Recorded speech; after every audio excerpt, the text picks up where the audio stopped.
Good morning, everybody. Welcome back to another episode of The Market Open. It is Wednesday, September 3rd, and we are live. This is an interesting one today.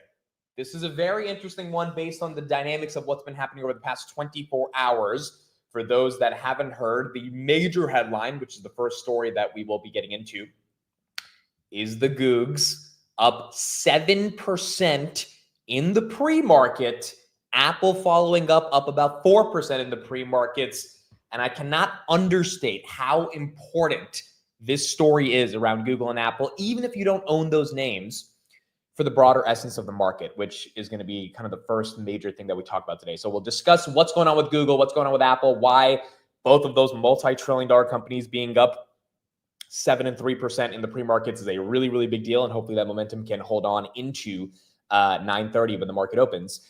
But we also got the S&P 500 that's up 0.37%, likely led because of Google and Apple. And for those that forgot, yesterday was a pretty ugly day for the S&P. We fell about 1.5% at the worst of it. We ended down about 0.7%. Then we got the Google and Apple news after hours, and that kind of bolstered the S&P 500 to be up. Now it's almost like the S&P 500 or the broader market didn't really feel the pain of the sell-off that we had yesterday. If you even want to call that a sell-off, and if you even want to call it pain, it was painful for like a couple hours. And then the resiliency of this market, which is I think the key theme of today, and we'll see, because it's only September 3rd. Maybe the resiliency dies out when 9:30 and the market opens and people take profits. But as of now, it's looking like this market is characterized by that word. That is the word of the year for 2025. And I think it is resiliency. So we got a lot of other macro stuff to talk about, but the resiliency of what we've seen over the past 48 hours in regards to some of the biggest companies in the world, which, by the way, it's hard to imagine S&P 500, 7,000 without Apple and Google participating. And it looks like Apple and Google are starting to participate, which is also making this very, very exciting. So we'll talk about that. We got some updates in the AI model race. We'll talk about that as well. Anthropic just raised at a pretty aggressive valuation yesterday. So all roads, in my opinion, lead back to NVIDIA, but we'll talk about the implications of NVIDIA because of that valuation raise for Anthropic. We'll talk about some of these crypto stuff. Tom Lee did buy some more Ethereum. He bought another 76,000 Ethereum over the past 24 hours, and we'll discuss that. Ethereum right here in the pre-market's getting a little bit of a bid right here, 43.55, and then you got Bitcoin as well that's going up. Now, gold and silver are not really dying down. Gold right there, well, Bitcoin at 111. Gold still basically at all-time highs. It's at 3550, 3600 is what it hit yesterday. So it's not like gold and silver are necessarily slowing down, and the pace of equities starting to recover. Silver breaking out of that 11-year base at 37. It's almost like it's an everything rally is kind of what it seems like. I mean, even Open Door right there is up 6% in the pre-market. So you're getting a lot of assets that are risk on and risk off that are starting to take off, maybe led by the global bond yield expansion that we've seen over the past 24 hours. But as a result of it, equities continue to stay strong, which is not the worst thing in the world. We have Fed Waller on CNBC. Okay, hold on. Let's actually go to him real quick because that is very important, and then we'll get into Google and Apple. So Christopher Waller is one of the guys who is potentially going to be the next Fed chair. Let's switch over to him, see what he's saying real quick, and then we will get into some of our stories of the day. Employment. David Governor Waller, thank you for joining us. All right. Thank you, Steve. All right. Joe, back to you guys. Did you guys all take over? Oh, we got to the end. All right. So let's back up a little bit. I think he was there for like 4 minutes, and let's see what he had to say. I don't know what, but a lot of rate cuts from the Federal Reserve. Give me your view of what's happening, particularly on the long end, and how you think about that. Yeah, I think on the long end, which of course we really have very little influence over 30-year yields, they've been ticking up. We've also seen some of that globally yesterday, but the 10-year's kind of been anchored right where it is. So if there's anything that was worrisome that was driving the 30, you'd think it would also start affecting the 10. But it's not. It's kind of anchored there. And as you said, on the short end, the markets are certainly pricing in cuts from the Fed in the next few months, which is probably a reasonable estimate. So it kind of makes sense in the short end. The long end, I'm not exactly sure, and the 10 years kind of staying there. The 10-year came down a little bit from about 430 down to around 4 or 440 down in that area. So it really hasn't moved much, and it's got a little bit of the Fed cut built into it. The But 10-year does. yeah, but it's 10 years out. So, thinking Right. a couple of cuts in the next few months is unlikely move rates 10 years out. So give me your view of why the 2-year looks like it's potentially got a couple cuts in it. Is that your view? Is it one cut and then many more? Or how do you game things out over the next several months? Well, I've been clear that I think we should be cutting at the next meeting. The labor market has come in much softer. When I first said this with you, I think a while June. back, Yeah. people thought I was crazy. But once the labor market data came in on August 1st, it became pretty clear that labor market was not performing up to what everybody thought from the original estimates. But we were getting all this anecdotal evidence at the time saying no hiring, no firing, firms are laying off, rates were going up for new entrants, AI was potentially causing problems.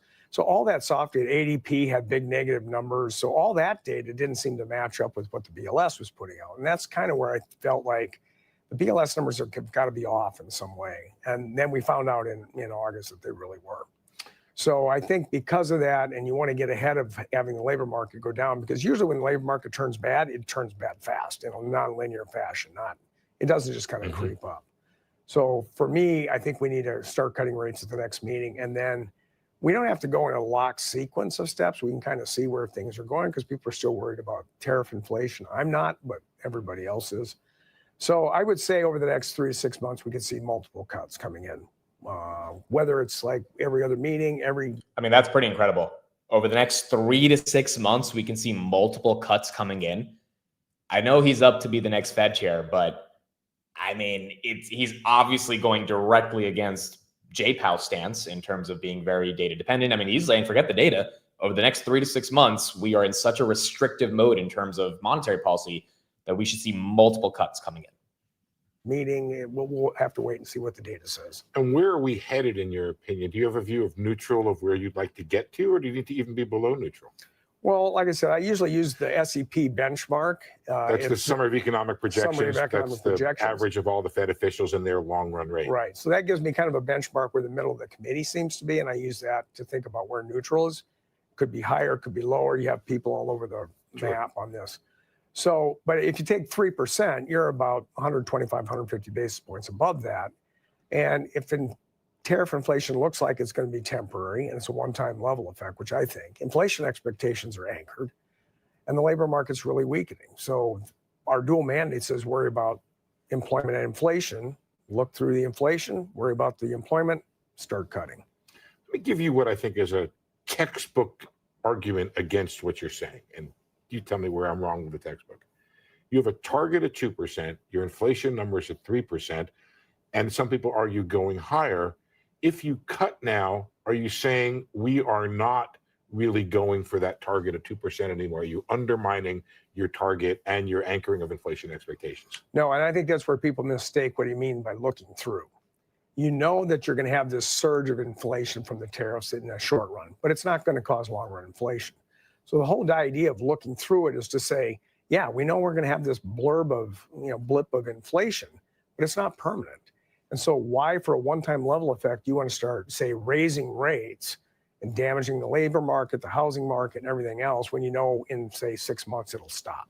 That's Waller explicitly saying the tariffs are not inflationary. In fact, Waller said last week the tariffs are transitory. I mean, you got one person on the board of governors in the Fed who clearly is aligned with Trump's view. The question is, can you get a majority of them going into the next 6 to 7 months? And even if you don't, Jay Powell will be gone and you'll have someone who definitely takes that point of view. But this is why I think risk on assets are still starting to gain more momentum.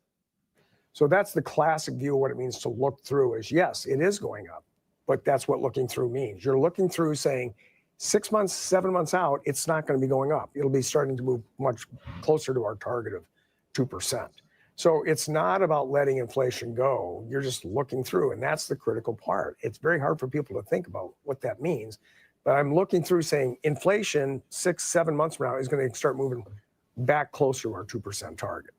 Okay, so either Waller is going to be dead wrong on this, which is that inflation is not going to be moving to the 2% target in the next 6 to 7 months, even with the tariff inflation, or he's going to be completely right. And I mean, in the next 6 to 7 months, we're going to find out how this plays out. But again, it's just very, very hard to be macro bearish And I try to listen to a lot of the bear cases, but when you see someone like Waller, who might be the next Fed chair, or someone who's going to be very similarly aligned to his beliefs being the next Fed chair, when these rates come down, unless it collapses the economy or gets us into hyperinflation, risk assets are going to have to catch a bid.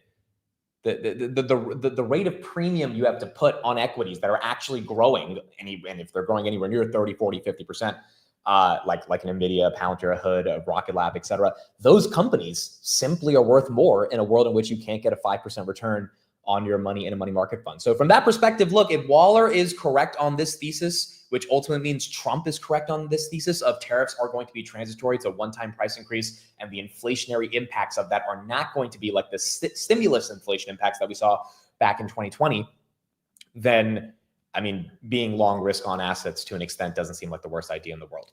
And so it looks like we are going to see what ends up happening with Waller going into this FOMC decision September 17th, likely going to get 25 bips. I think 50 bips is not that likely. I know there's some rumors of 50 bips. Fed probabilities right now for 25 bips are still 87%, 91.8% as of this morning. 50 bips have a 0% probability, but at least if we get 25, then we'll be on the path and trajectory to hopefully getting a lot more cuts. Cool. So that's what we got with the Fed. Let's talk Google. So yesterday was one of the most monumentous days in Google's history, and I don't mean to underplay it. It was really that serious. Based on the news that came out yesterday after hours, which was a sealed decision by the court. I think I found out for the first time what a sealed decision means. But essentially, it's not explicitly giving a decision, but rather giving a decision to both counterparties so they can look at the decision unanimously and come to a conclusion to it. TLDR essentially means that whatever the decision is not going to impose a structural change, but it may impose some fines and some legal ramifications for the entities, but not anything that fundamentally disrupts their business. That's what happened yesterday after the bell. And as a result of that, this is some of the updates we got from Bloomberg. A U.S. judge rules that Google must share information with competitors to remedy their online search monopoly. Cool. That doesn't mean you have to sell Chrome. Judge rules Google not required to end payments to Apple and other partners for preloading Google products. Cool. That means maybe Safari gets to have Google as its default search engine. Bullish Apple. Google not required to sell Chrome in court antitrust ruling. Very bullish. Remember, Perplexity tried to buy Chrome for 40 billion or 35 billion. Yeah, it looks like it's worth a lot more than 40 billion and they don't have to sell it off. And then judge rules Google will not have to sell off the Android operating system, aka designating that Android, which is sort of Google's pre-built operating system inside of all their devices and their phones, etc. That is not some monopolistic phone business or phone operating system that will have to be remedied away from Google. This was the second most bought name from institutions in Q2. UNH was first, Amazon was third. Retail, especially, I know a lot of people in my chat have been screaming about Google for the past year. There's a lot of people here that have been bullish on Google. I am long Google. It's not a massive position for me, but it is a decent position in the portfolio. I have some calls, have some shares. So I'm obviously happy to see it go up. And it's one of those things where I think a lot of retail investors, I was speaking about this yesterday on the market close. When I was at the Miami meetup, I was literally walking past groups of people inside of different parts of the meetup that were talking about Google. And people were just like, yeah, this is the most obvious play in the market. It's one of the most important Mag 7 companies. Forget Mag 7. It's one of the most important companies on the planet. The stuff they're doing with their custom TPUs does not get talked about enough. It's what allows their operating margins on cloud to be better than expected. The business of YouTube is not going away anywhere. All of us every day communicate on YouTube, right? YouTube is the entire ecosystem of how I can broadcast my live stream every single day. And then you have the search business, which I think the biggest green flag is that it grew 4% above expectations. Street wanted 8%. They came in at 12.7% in Q2 year over year. And then that immediately told a lot of people, okay, search is not dead. And so you put all those things together and still Google was trading at less than 17 times forward earnings, which made zero sense in a world in which a lot of the other Mag 7 that are not growing as fast as Google, hint, hint, Apple, trade at 25 times. It just doesn't make that much sense. So as a result, for those that doubled down on this thing when it was below 170, 180, and it was kind of stuck at the 150 to 160 range, basically for 8 months. I mean, it was at 205 in January. Then since January, it just had a collapse for the next 9 months. And now it's back to all-time highs. It is very, very exciting. Very, very exciting. Now, why is Apple up? Apple, all-time highs at 260. Apple was at 198. Now Apple's at 237. Apple's up because Google probably gets to continue paying the $26 billion a year that they're paying for being the default search engine on Safari. And that in and of itself is getting Apple to catch a bid because, I mean, Apple was kind of selling off based on the idea that, hey, they would not have that free $26 billion that they get, which is, pure margin for them. Because of Google going away. So I think the news 2 Fridays ago that came out about Gemini potentially being the backend for Siri, which is not confirmed yet, but that was some of the reports that came out a couple weeks ago. That may have been because Google and Apple knew that eventually this court decision would come in their favor. And as a result, they would further extend their partnership, not just from search, but in the next evolution of search, which is Gemini. And Gemini being the backing for Siri, maybe ChatGPT is not what Tim Cook wants to deal with because he doesn't trust Sam Altman, all that stuff. And so there is a world in which this just becomes a very, very exciting trajectory for Google and Apple. And the funny thing about Google is it's still cheap. We all know it's still cheap. I mean, Google probably should be trading closer to $300 a share. And that's pretty much what all the analysts came out today and said, whether it's Barclays or Oppenheimer or JP Morgan or Goldman Sachs, all of them were like, yeah, we've got to raise the target on this because as of now, it is hard to imagine Google is going to stay at these levels. Morgan Stanley, let's read what they said right here. They wrote on Google, the next Google is still most likely Google. The analysis of Judge Meta's remedies highlight how they are likely to be benign and unlikely to dislodge Google's leading position. Revisions, product innovation, and commercial behavior trends matter now to push towards our 260 bull case. And a variety of these upgrades came out this morning that I was reading that all say, all right, well, if the overhang is gone, then it's hard for us to be super bearish on Google. And as a result, we should probably raise our price targets, which is kind of what we're seeing happen across the board. So I don't know if this pump is going to stay, the pump that we're seeing right now, 5% up in the pre-markets. I think it will because this is a pretty important ruling on the overall trajectory of Google's business, up 7% right there, 226. It did hit 229 yesterday in the after hours. But I would find it hard to believe Google collapses all the way back down to 200 after this, unless the macro collapses, because this just means the trajectory for them to move forward, to expand that forward multiple earnings from, I think it's now going to be at 25 to 30, which would get Google closer to that 270, 280 range, feels possible. It feels very possible. So as a result, congrats. If you're in Google, and for the broader market, I think it's very important. S&P 500 would be very hard to get to 6,800, 7,000 without some of the biggest companies participating in that. Google and Apple participating in that are very, very important. And I think it was an ugly day yesterday. And then the market did what the market has done since April, which I know it's only September 3rd, and we got another 25 days to see how this plays out, but it proved to be resilient. Once again, it proved to be resilient, whether it's bond yields, Moody's bond auctions, Israel, Iran, whatever it is, like somehow the market finds a way, at least in 2025, to say, we don't care. We are going higher. And today we'll see if that continues. By the way, how did no one tell me the judge's name in the Google case, one of the most important cases of 2025, was named Amit? No one wanted to tell me that. Like all you Google bills, no one wanted to say, hey, the judge's name is Amit. Because I would have been even heavier in Google if I knew I was the one coming up with the ruling. Like if it was all up to me, this would have been very easy. And his last name is Meta. So now I'm thinking, all right, I didn't buy enough Google. Maybe I need to buy Meta. There's got to be a sign for something. So Amit Meta has decided that Google does not have to be broken up. So your head is big enough. He's your great grandfather. No one wanted to admit it. Yeah, like literally no one told me. No one wanted to say in the chat every day, hey, his name is Amit. Dude, I would have bought like 500 more shares of Google. Be like, dude, like, how are you going to fade the judge being named Amit at that point? So look, very exciting for Google, very exciting for Meta. Again, I think for bears, every time they get something that takes them back down and makes them feel, all right, this market's starting to be shaky, you just get a massive piece of news, in this case, Google and Apple, which is not insulated to Google and Apple. It is for the entire market. I mean, Google and Apple are massive companies. They do well. The entire market does well. The amount of funds and institutional investors that own these two names is gigantic. Google, again, was the second most bought name underneath UNH. Amazon was third in Q2. So, I mean, you might have some institutions taking profits into this, but then you have to ask yourself the question, why would they take profits? Like now that the overhang is gone, search is not dead, Gemini is scaling, partnerships with Apple are potentially possible, and the forward multiple theoretically should expand because there's no dark cloud that was hanging over the stock. I don't know if people easily take profits. I'm sure you'll have some people take profits if they bought in at 150 for a trade, but I think a lot of other people are gonna stay long Google. So very exciting to see. Very, very exciting to see. I mean, even our boy Gene Munster ended up getting bullish on Google. And again, he's been bearish for a while. Now, to give him some credit, he did kind of pivot a couple weeks ago after he saw those earnings. And he was like, yeah, I can't stay bearish anymore. This is really too good. But it seems like even he is no way to deny how important this is. And the trajectory for Google just seems like it has a lot more blue skies now.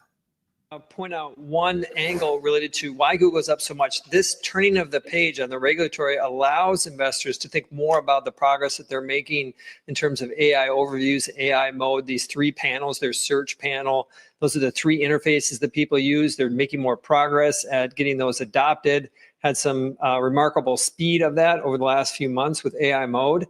And so I think that that's one piece to it. Another thing that's really jumped out to me is just putting this through the ringer. If you go below the surface, the impact to Apple and their ability to kind of have the upper hand, I think maybe a little bit, that view may be a little bit misled. And just stick with me for a second, is that if in fact that Apple has the opportunity to shop this search deal, that it's about 15% of their operating income, if they can shop this on a yearly basis, presumably that would be good for Apple because they can go and play off of each other.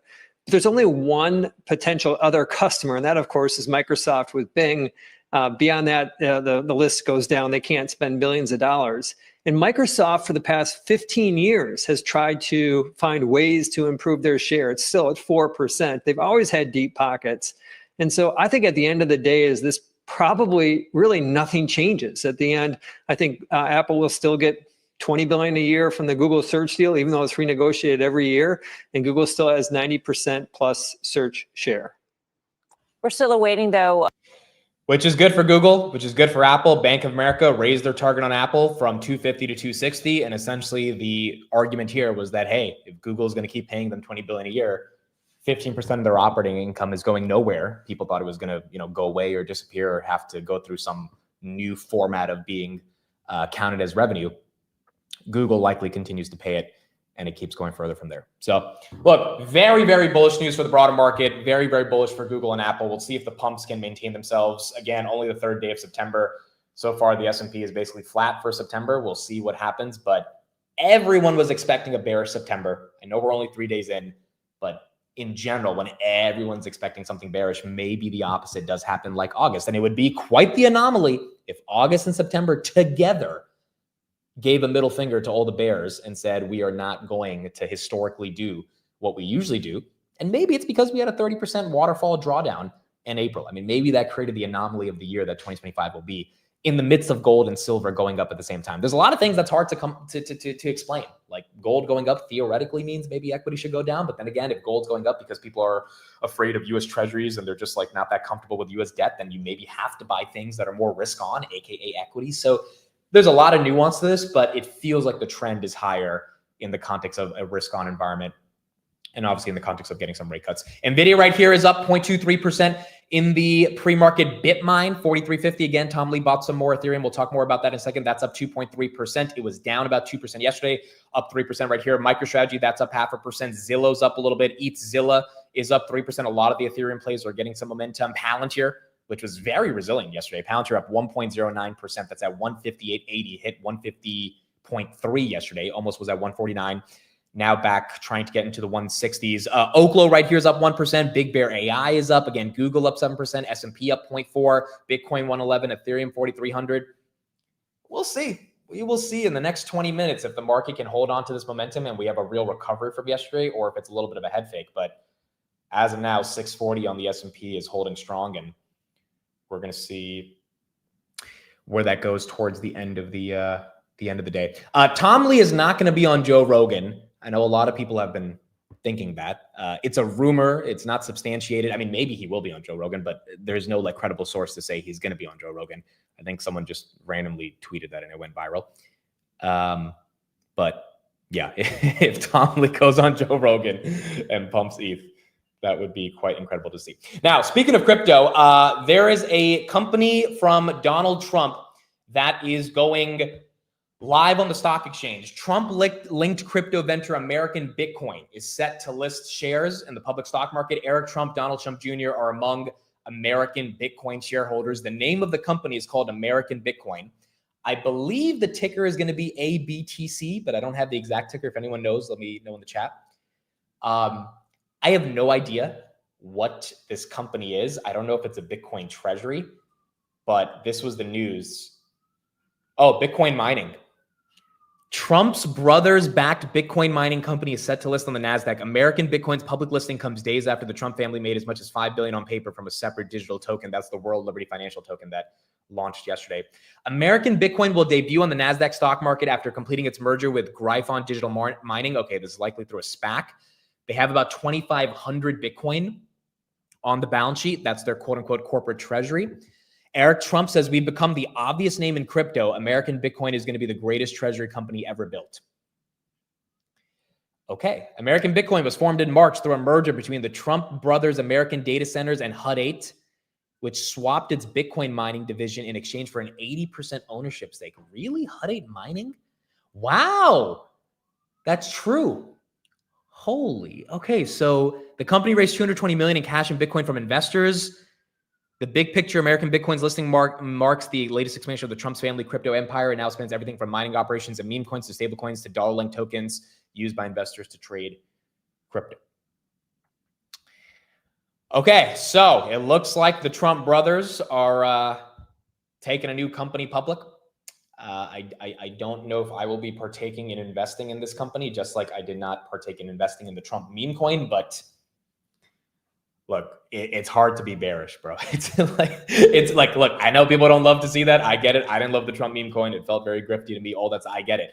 But it's also like, dude, if the freaking Trump family, which controls the office of the United States, is putting up Bitcoin companies as public entities, it feels like this entire crypto ecosystem is going higher. Now, granted, I wouldn't invest in it because if it's another Pew Pew, which was the other SPAC that they launched, which was Grab a Gun Digital, some online gun company, I don't know if the stock's going to do well. But the ecosystem of cryptocurrencies doesn't look like it's slowing down.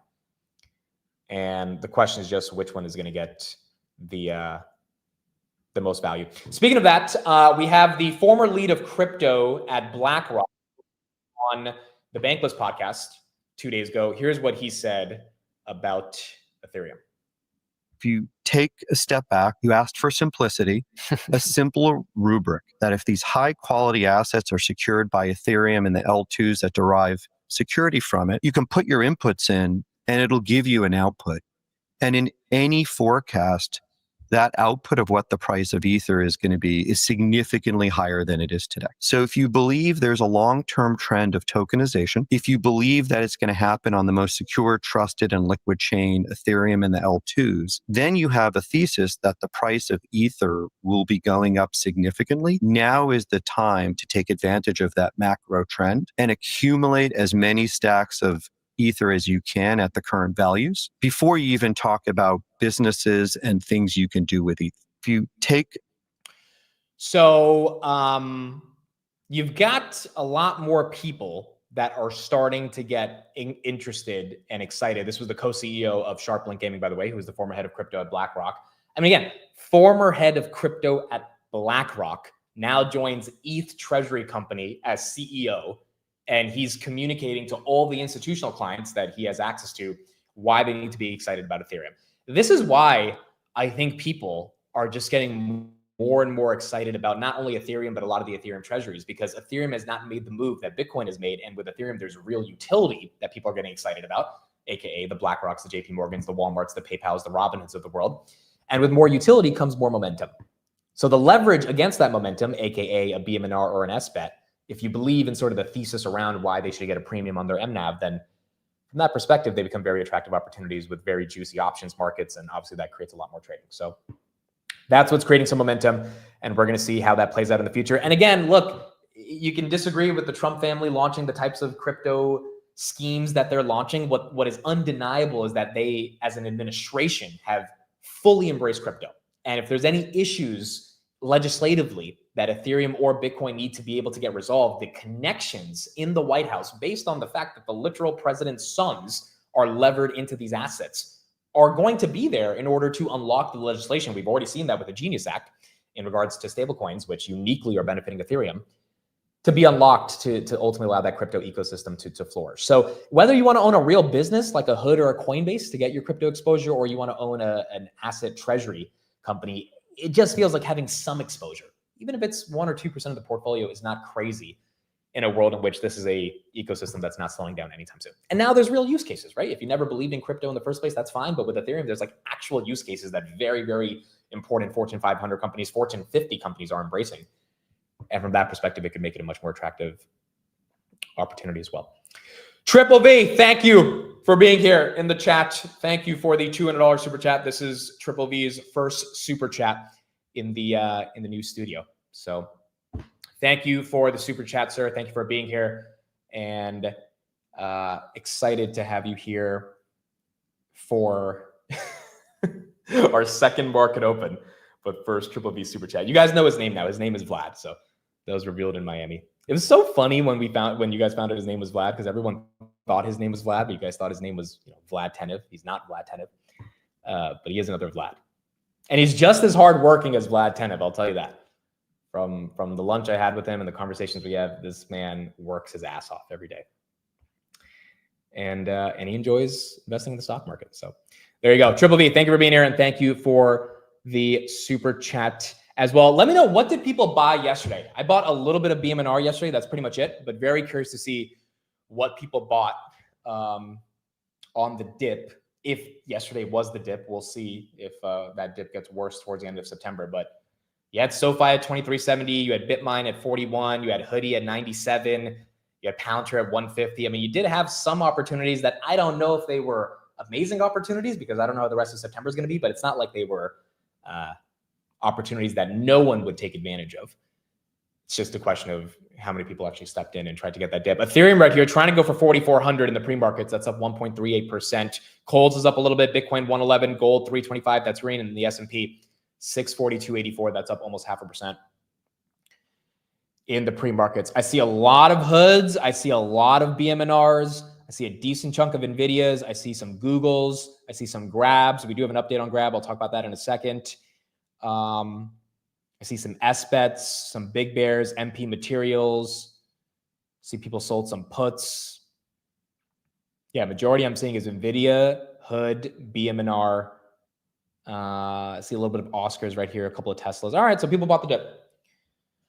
Sold some puts on BMNR. I don't hate that, dude, because now it's basically trading at NAV. So if you're forced to buy it at 40 or 42, like, I don't think it's the worst price to buy it at. And worst case, you can sell some calls against it as well. So getting paid to buy those shares, even if you don't want to own them, if you do end up taking ownership, it's not the worst thing in the world.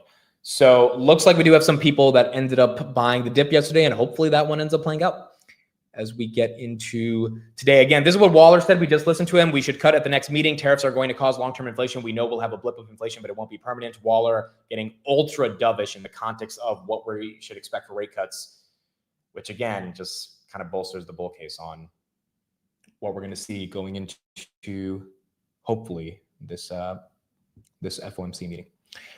Okay, Grab. Real quick update on Grab. So the update over the past couple of days was that a Grab driver was unfortunately killed by Indonesian police. Same thing with the Gojek driver, and that sparked massive protests in Indonesia.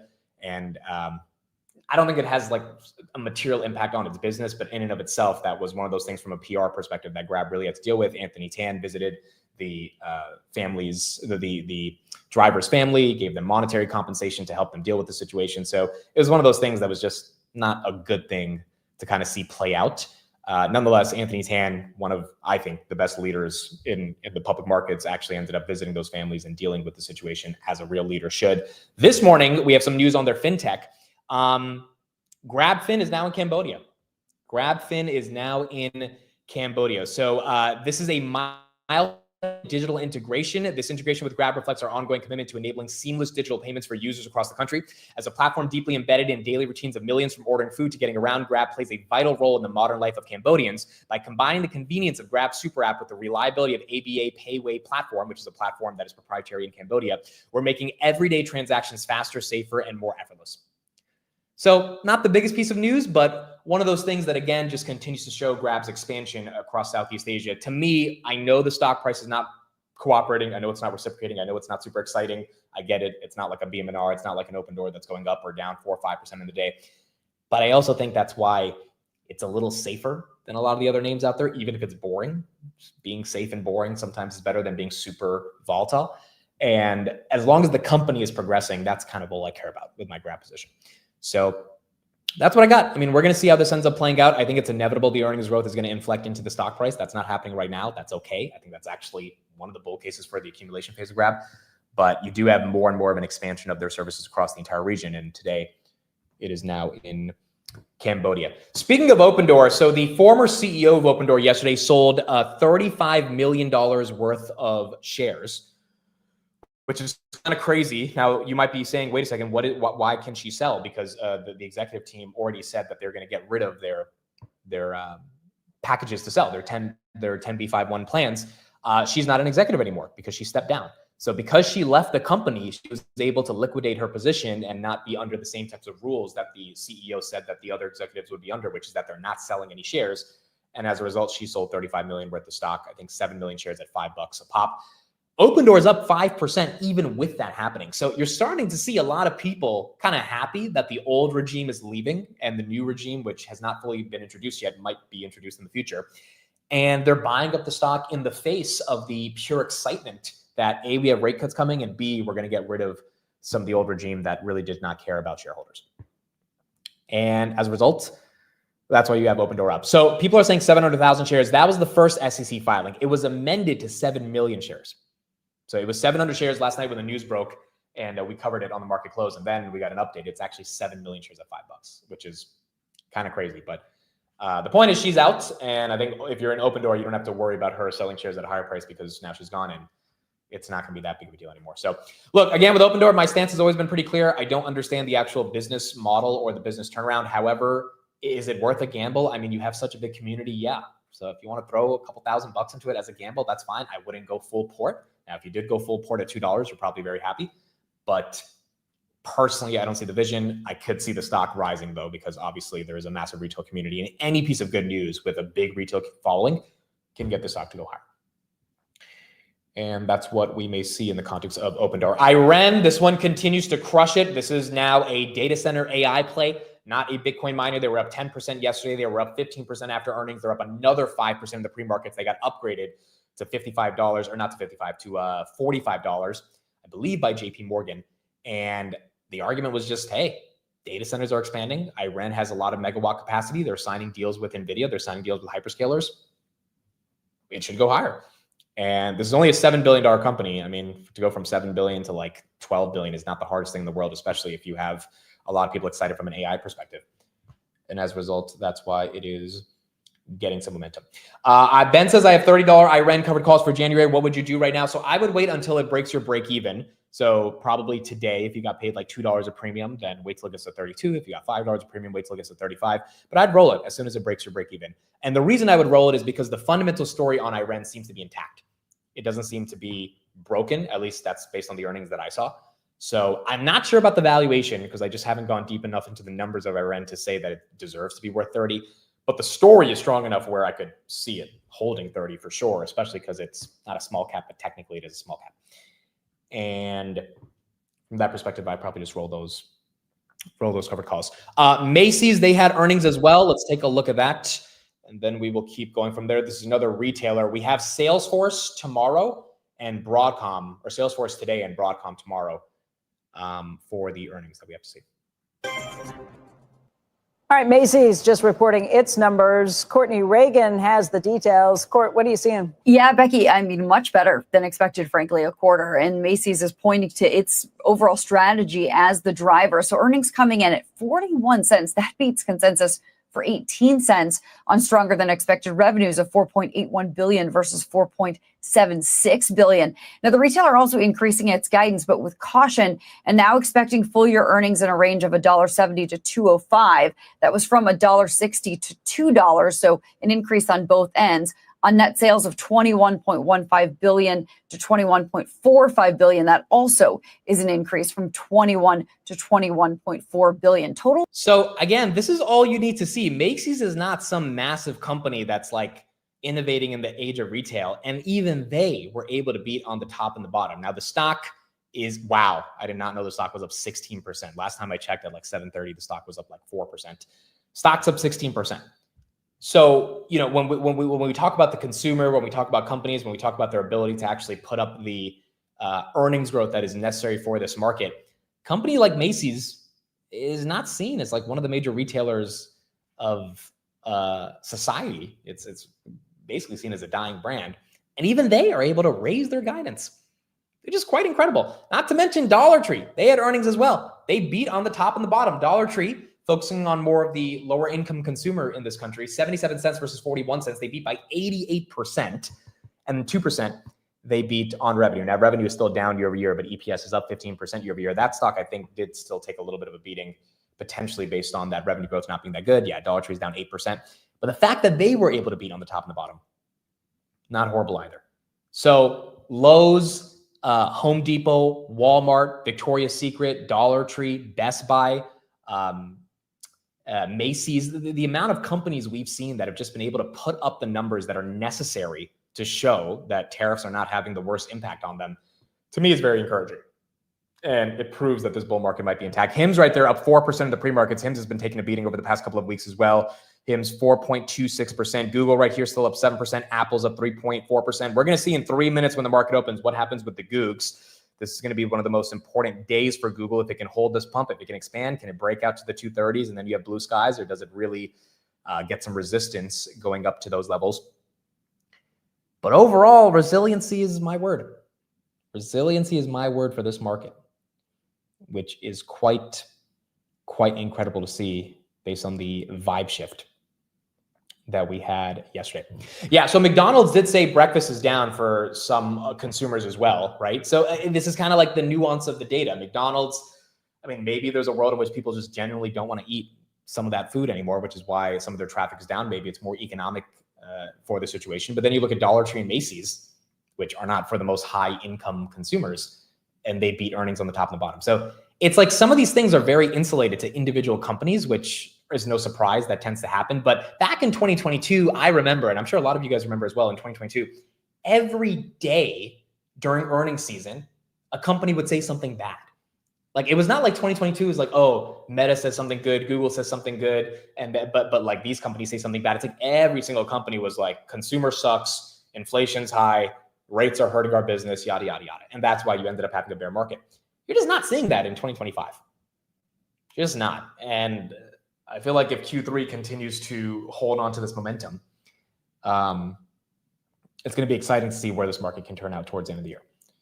But as of now, it doesn't seem like it's the worst situation in the world. All right, folks, we got 30 seconds. Let's see how this market opens up. Again, if you got Google, this is going to be a big one to watch. One stat for you guys on homeowners. This came out from Redfin this morning. The number of homeowner households in America fell 0.1% year over year to an estimated 86.2 million in Q2. This is the first year-over-year decline since 2016. So another part of the market that needs to open up, which is housing, which could really begin to diversify the bull market, that has been a little bit, I guess, washy over the past couple months because of interest rates being as high as they are. If those rates come down, based on what Waller said, maybe that starts to open up and really get to expand this bull market. But equities in and of themselves are doing phenomenal. And now we just got to see if the earnings growth is enough to hold on to some of the momentum that we've seen over the past couple of weeks. All right, here we go. It is Wednesday, September 3rd, 9:30 a.m. Thank you, everybody, for being here. The stock market, all eyes on Google, is now open.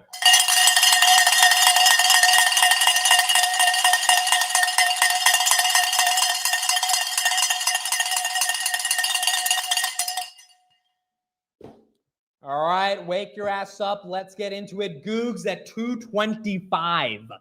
225, 226. It's not giving up what it had in the pre-market. Pre-market was up 7%. It continues to be up 7%. Google is green. Do you have neighbors? I do have neighbors. I don't know if they're going to complain about the bell, but we're going to keep going with it until we get a complaint. 226.70, up 7.3%. Oh, it's about to break 227.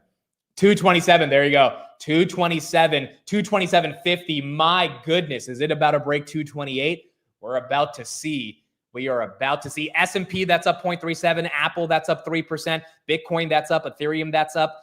HIMS is up 3% right here. Iran, that's up another 1.3%. Whereas Hoodie is up 102 on the day for Hoodie. Palantir is at 157.88. Palantir not doing too bad. Tesla right here, 333. Nvidia, Tesla's also up about 1.4%. Nvidia 170, that's basically flat on the day. SoFi 24.93, that goes flat. Open Door from 550 to 518. So losing its pre-market pump, but still holding on to the fives. That's up 1.8%. Not too bad. Bitmine right here, that's up 2%.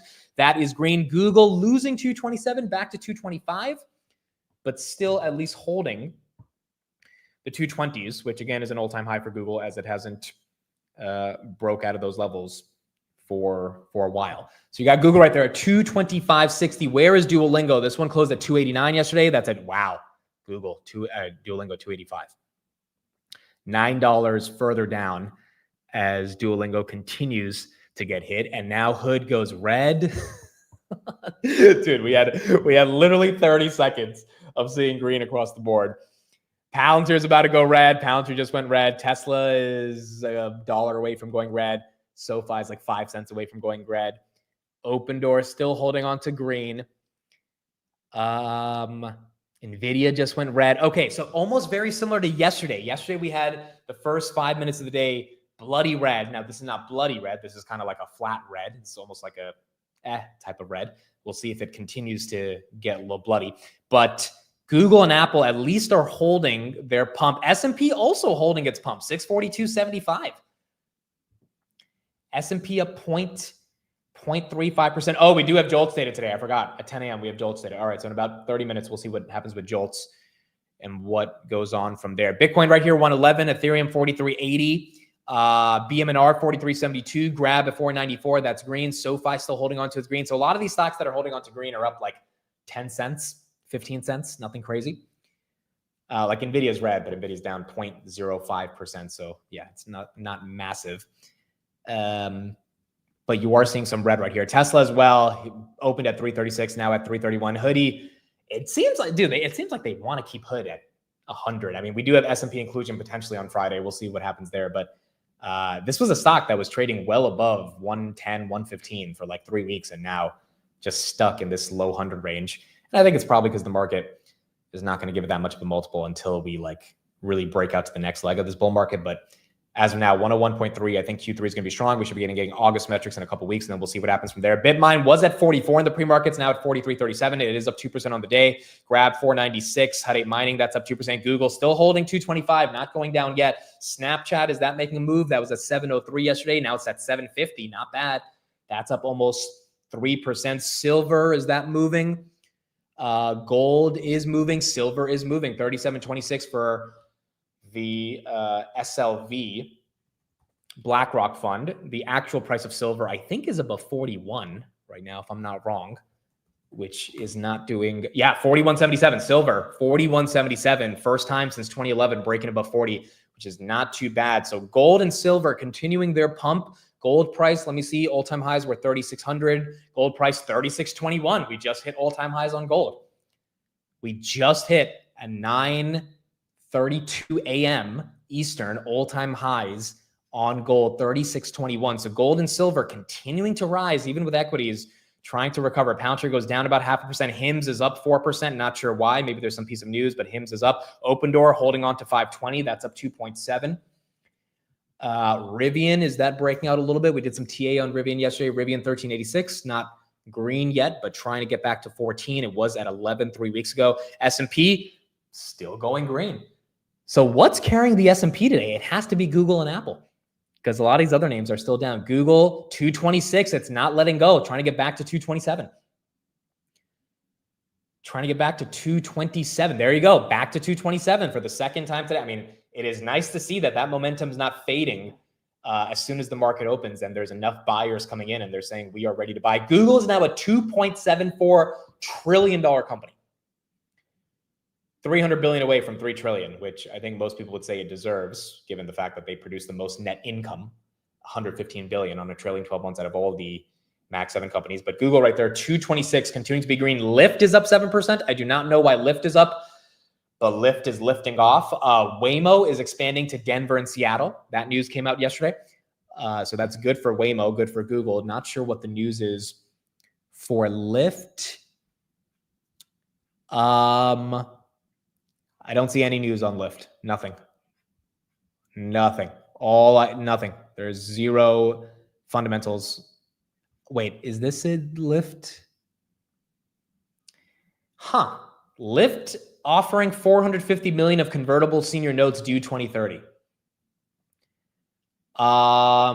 Okay, but that came out like 30 minutes ago. Market, if that's dilutive, it's almost like the market doesn't care that they're raising $500 million. That's up 8%. Maybe they're raising money to buy Ethereum. Who knows? But like, I don't know. Lyft right there up 8%. You would think the market would go down on a convertible rate news. It seems like that's the opposite. Uber is also pumping a little bit, but Lyft right there up 8%. Maybe there's more to that story than just the convertible bond. Lyft did a convertible bond to buy back their stock. Well, okay. Usually that stuff tends to be a little bearish, but if they're raising money just to buy back their stock, they must think they're really cheap. So, I mean, shareholders don't love when you raise money to buy back your own stock, but if you're doing that because you think your stock is that cheap, then maybe the market's excited about that. But Lyft right there, that's up 8%. NVIDIA, 169. NVIDIA continues to be in the doghouse below 170. Snapchat, 757. Where is AppLovin? They potentially will be in the S&P 500 as well. 492, $8 away from 500. They were at 540 back in February, so maybe they get back above 500. You guys are saying Novo can't sue Hims anymore. Is that the piece of news that came out this morning on Hims? If so, then I feel like that's bullish, obviously. I'll see if I can confirm that right there. But Hims is green. Oh, I think you guys are right. It looks like there is a judge that weighed in on the personalization standard of GLP-1s. Quote, personalization does not mean that every compounded medication must be different for every patient. It instead needs to only be tailored to the specific goals of the patient. The judge said Willow Health met the bar for personalization, which means one argument here could be that Willow Health did not steal from Lilly. So whatever precedent that Novo's using for Hims is not exactly accurate. Yeah, the Eli Lilly lawsuit against the compounder was dismissed by a judge. That compounder is Willow Health. No proof of compounding being unsafe. That means that Novo potentially doesn't have the best case against Hims. All right, so there you go. That could be your reason why Hims is getting a pump right here, up 3.4%. Hood goes red. Duolingo continues to go red. Tesla goes red. Palantir is red. McDonald's is red. Macy's up 20% on the day. That is green. Grab a little green. Open Door still up 3%. Bitmine still up 2.1, and Apple still up. S&P still holding on, trying to get to 643. Where's the Googs? Googs basically at 227. Basically at 227. Okay, so you're getting a little bit of a divergence right here. Google, Lyft, Hims, AppLovin, Uber, and Snapchat are green. And NVIDIA, Hood, Duolingo, Tesla, Palantir, McDonald's, Dollar Tree, Iran, and SoFi are red. Not sure what to make of that divergence, but the fact that Google and Apple are green, that's kind of what's giving the bulls a lot more momentum, at least on the S&P. The Qs should be green as well because of that. The Qs are also green. There you go, 568.50. And they are up. Reddit is also green, 6%. Like, dude, this is kind of weird. Like, usually Reddit does not trade with some of the other names that are pumping. They trade a little bit more in the high beta section. The high beta is actually dumping a bit. NVIDIA, Hood, Tesla, Palantir, etc. Reddit's up 6%. Unless there's some news on Reddit that's very specific, but you're kind of seeing this turn into a stock picker's market in terms of a variety of names either getting some love or not getting some love. I don't see any fundamental news on, well, actually, no, Google's bullish for Reddit, right? Yeah, 100%. I didn't even think of that until, yeah, you're the one that, like Google, wow, almost 228. Google, all the search results on Google, a lot of that traffic goes to Reddit.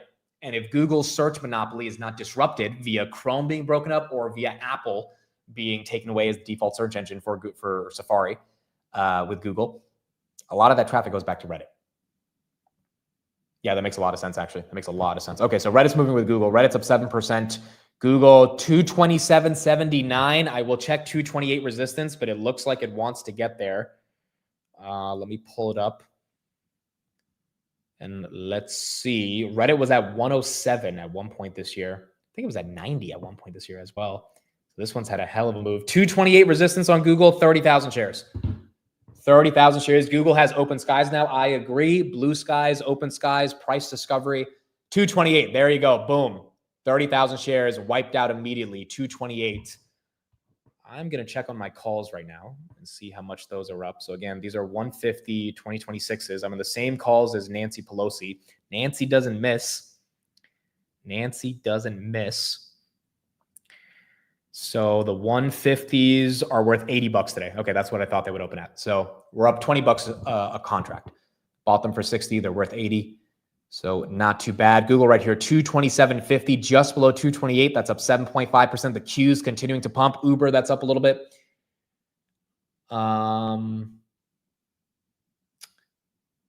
Open Door, are we breaking 540? Not yet, 514, but it's trying. Open Door volume already 51 million. BM&R trying to break 44, 2.68. And then SoFi goes red, 2470 down from 2550. Dude, Nancy's crushing it this year. She sold most of her Tesla, which was the right thing to do at the beginning of the year.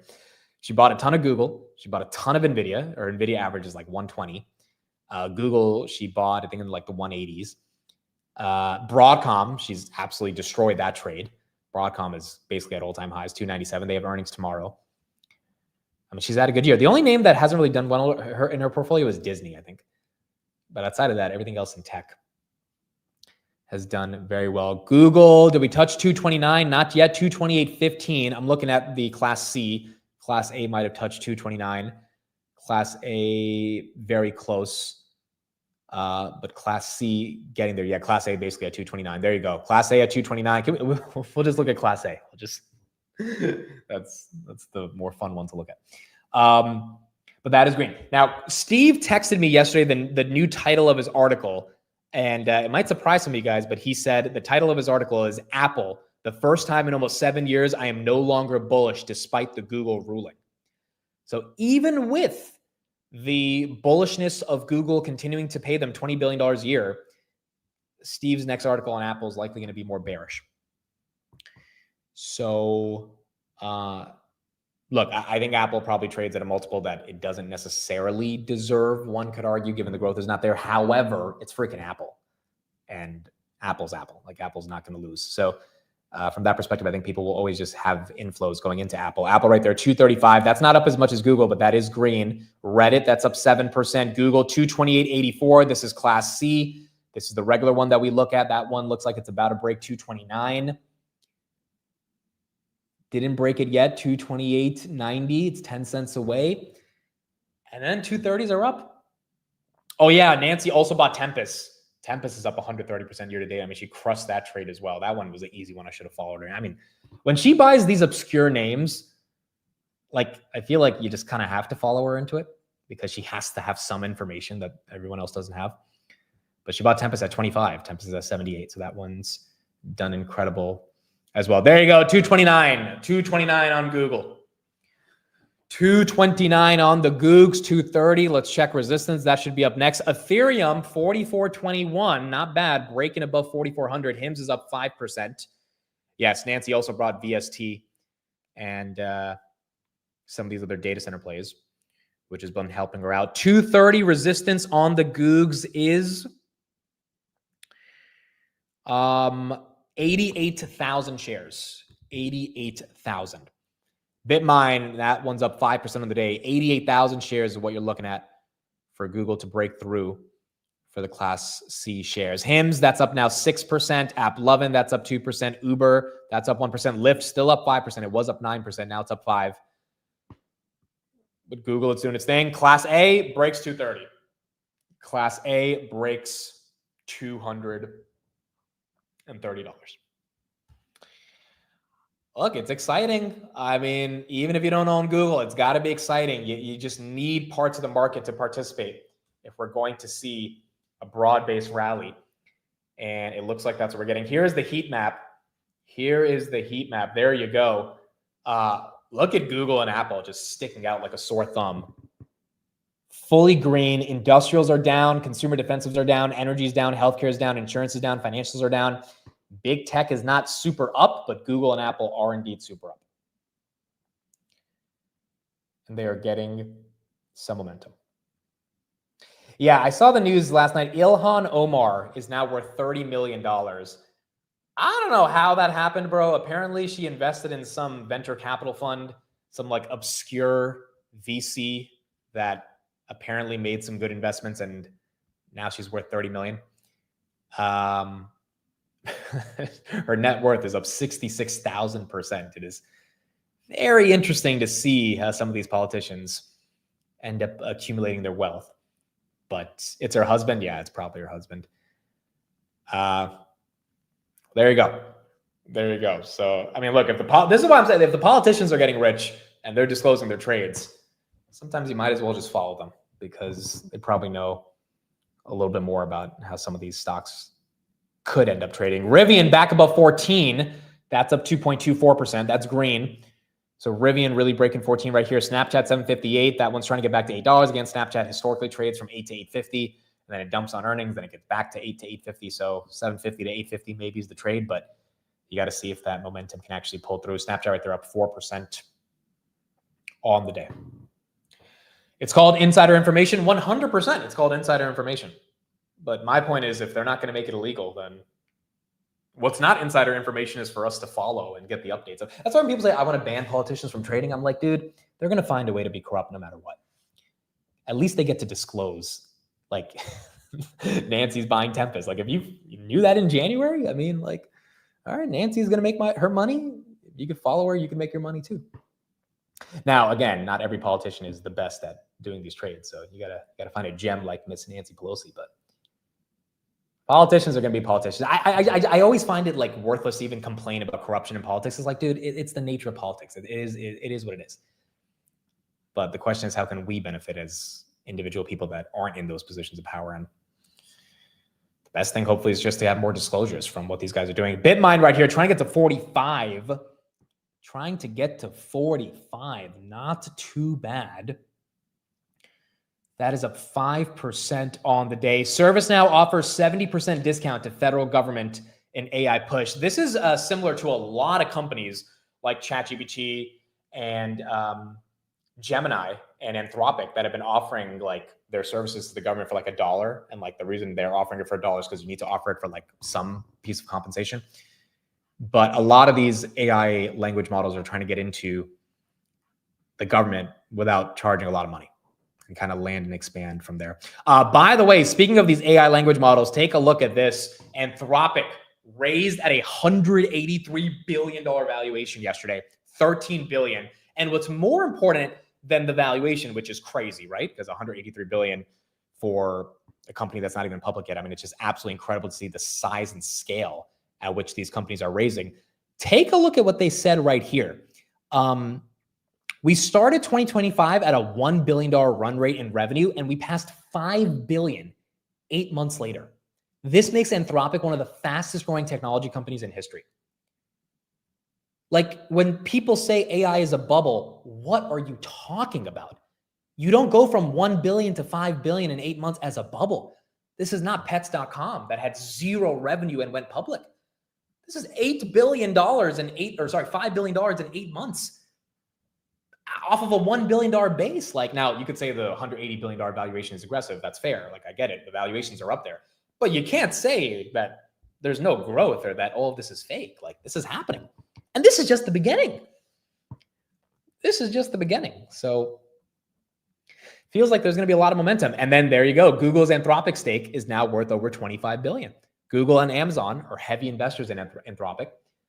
Maybe that's why Google's also catching a little bit of a bid. The market's realizing that this new valuation for Anthropic, definitely bullish for Google. Google right there, 228.83. That's up 8.2%.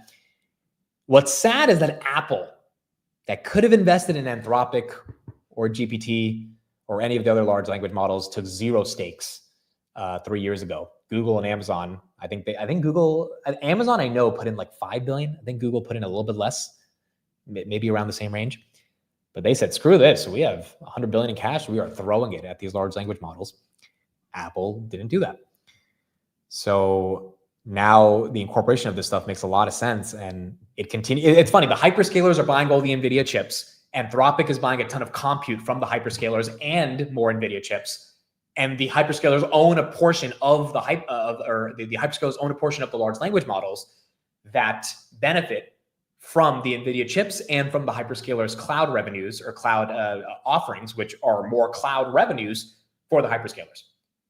So when everyone says NVIDIA is concentrated, it's like NVIDIA is not concentrated. NVIDIA just has every single company that's doing anything in AI funneling through the 3 biggest companies that are their clients, Microsoft, Amazon, and Google. And all of that leads back to NVIDIA. But the market doesn't care about NVIDIA today. They care about Google. NVIDIA right here, 171 going slightly green right now.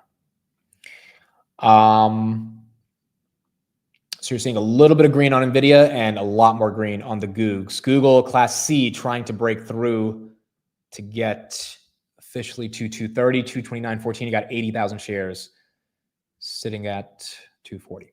Yeah, they even own ASTS. That is also true. And SpaceX, a bit of a stake in that. And now TeraWulf, they have a stake in that. Cypher, Wolf, and Iren were green in the pre-markets. Iren still holding on to its green. And Cypher, again, transitioning from being a Bitcoin miner, that is also up 5%. BMNR, are we still up 5%? We are up almost 4.92, 44.58. On the backs of Ethereum. Palantir right here down about 0.5%. Palantir did not get a new deal. I mean, we talked about that government State Department deal yesterday. Palantir did announce some like new initiative for AI yesterday. And the whole concept was like, instead of being doomeristic about AI, we should be optimistic about AI. So they launched that on their website yesterday, but no specific new deal has been announced yet. Palantir right here, 156.78. What happened to all the fear of bonds going up yesterday? Those bonds are still going up. The German bonds, the UK bonds, the French bonds, all of those are still green today, AKA they're being sold off, which is why their yields are going higher. But it's almost like the market doesn't care. And by the way, the market didn't really care yesterday either. It cared for like 4 hours. And then we didn't recover everything, but we recovered enough where it felt like it wasn't that big of a deal. Gold is still up, silver's still up, yields are still rising. Equities are going up with it, which leads me to believe that if earnings is the picture that the market wants to be judged on, Opendoor right here up 3%, then maybe a lot of the idiosyncratic macro news, like bond yields rising, maybe that stuff doesn't matter as much. Now, look, I agree. It matters. Like personally, I think it matters because obviously the cost of debt globally is a big deal. And if the 30-year were to spike to like 7% in the United States, that would be a very bad thing. But it's like the market doesn't think it's a big deal, even if it theoretically is a big deal. And I think the reason they don't think it's a big deal is because we have earnings growth that's as strong as it is. If we did not have the Q2 that we had, 83% of companies beating in the S&P 500 by an average of 7%, I don't think the market would be holding up as much as it is. But it's just really hard to sell a Google or an NVIDIA or a Reddit or a Broadcom, even at these elevated multiples, with some of that earnings growth. Opera is up 10%. That is a web browser. Interesting from the Google News, OPRA, $1.58 billion company. I think we looked at this a while ago. That looks like it's getting the Google stimulus today, along with Reddit. Both of those, Reddit up almost 8%. On the day. In 6 minutes, we are going to see Jolt News, and we'll see what happens from there. We got some quotes from Putin right now. Let's see what Putin is saying. I think him and Xi Jinping met recently. Okay, a couple quotes from Putin. If meeting with Zelensky is well prepared, then I am ready to meet. Let Zelensky come to Moscow, and the meeting will happen. Okay, I don't know if Zelensky is going to come to Moscow. But those are your quotes from Mr. Putin this morning. I think Zelensky probably feels if he went to Moscow, he might get assassinated. And so I don't think he would easily accept that invitation unless the United States literally You have the military from the U.S. come with him and escort him into the chambers of wherever Putin will be talking to him for. So I don't think that's going to play out, but I guess Putin's at least open to having a conversation. Now, again, it was 3 weeks ago where Putin and Trump met in Alaska, and supposedly they had come up with a framework for a deal to negotiate some peace. I don't think that entire situation is dead. Definitely haven't had a ton of progress on that yet, but hopefully by the end of the year, something will happen. I think Russia also shot some bombs the other day, and Trump had his quote yesterday in the press conference where he said he was upset about that, but they don't have a ceasefire yet. They're trying to go for a full end of war. The question is if Trump's going to be able to get them to negotiate on that. Google right here, 228.76, still up 8.2%, just below 229 at these levels. Why is CrowdStrike losing all of its earnings gains? I don't know, but I know Zscaler had a good earnings yesterday, and they are also losing all of their earnings gains. Cybersecurity, something's happening here. Zscaler can't hold on to its numbers. Palo Alto has been in the gutter. CrowdStrike, they put up a good earnings. I don't think it's like some phenomenal earnings, but I don't think they deserve to be down almost to the low 390s from those earnings. It kind of feels like money's rotating in the SaaS space out of cybersecurity into pure play AI, which is why you've seen Palantir get a bid. You're seeing MongoDB, which is not pure play AI, but I guess they highlighted some AI tailwinds, which is why their earnings were so good. That catch a bid as well. Which is ironic because cybersecurity is going to be some of the most important software in the next 10 years when it comes to AI. Yeah, Fortinet's been in the gutter. Like it is kind of weird though. They have been out. Like, let me check the Hack ETF. That's the ETF tracking all these names. This year, it's up 10%. I mean, it's beating the S&P, but it's just for the risk you're taking on some of these high-flying names, it's not growing as much as I think people expected it to grow. What is CrowdStrike year to date? CrowdStrike year to date is up 16. I mean, you can't be mad about that, right? But, CrowdStrike was at 520 at one point, so you have a lot of people that were expecting more. And then Palo Alto, that one is up 5% this year. So I don't know. I mean, look, I think you stay long cyber over the next 10 years. You're going to need a lot more cybersecurity, but it's not the sort of high flyer growth types of stories that are in SaaS. And realistically, there's not that many of those stories outside of Palantir. Now, Salesforce earnings today, this is going to be important because Salesforce is not high flying growth, but it's still, one could argue, is deeply undervalued for the EPS growth that they're able to put up, even if the top line revenue growth is not that strong. And today on their earnings, we'll see if there's any momentum. By the way, speaking of Salesforce, our boy Mark Benioff, he visited Elon Musk today at the Tesla factories. Yeah, we get Jolt in 2 minutes. And he said it is amazing what Elon is doing with Optimus. It is inspiring. JCal tweeted yesterday, Optimus will be the most significant product in human history. Elon said it will be hard to do, but I think we can pull it off. We haven't heard a lot of updates on Optimus. It kind of feels like it's just died down in terms of the hype. Elon didn't talk about it on the earnings. I mean, he barely talked about it on the earnings call. He said, maybe we can make 1 million bots in a couple of years, but there was nothing concrete that got people excited. I still think this is one of the biggest, bull cases for Tesla, but eventually we're gonna have to see when this actually starts to materialize. Reddit right here still up 5%, Bitmine up 4.5%, Google 229.74. There she goes, 230 on Goog C, and then these Class A shares 229.94. If it can get 230 on both of those, that would be incredible. Again, 80,000 shares waiting at 230. You had 6 cents away. Jolt should be coming out in a couple of minutes. Let me pull up the openings. 7.437 million is what the street is expecting. 7.437 million was last month, 7.4. So the street's expecting a loss of 370,000 jobs, which would be consistent with some of the revisions we've seen. Let's see if that's a beat or if that potentially underperforms. 7.4, if we're a little higher than expected, then, I don't think it takes away the probability of rate cuts, but if we're a little bit lower, then it enhances the probability. 7.1, there you go. 7.18 million. 7.18 million. That is a 200,000 job miss compared to the expectations at 7.4. That is actually bullish for rate cuts because it means the labor market is weakening if there are less jobs available. It's not such a significant amount of less jobs where one could argue that it would tank the economy. We're not at those levels yet. By the way, Google, very close to 230, 2 cents away. Are we going to do it? 230, boom, 230 on Googs.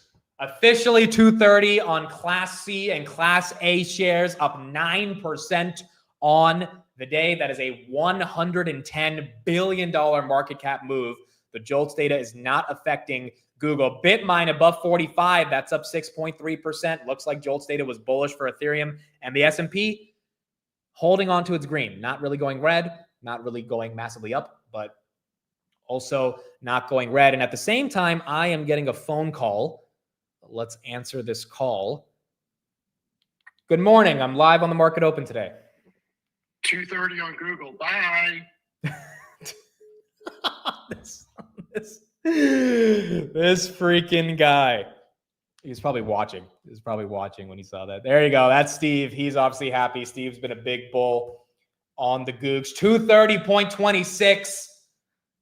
She's moving, folks. She's moving. All right. So it looks like JOLTS wasn't a big deal.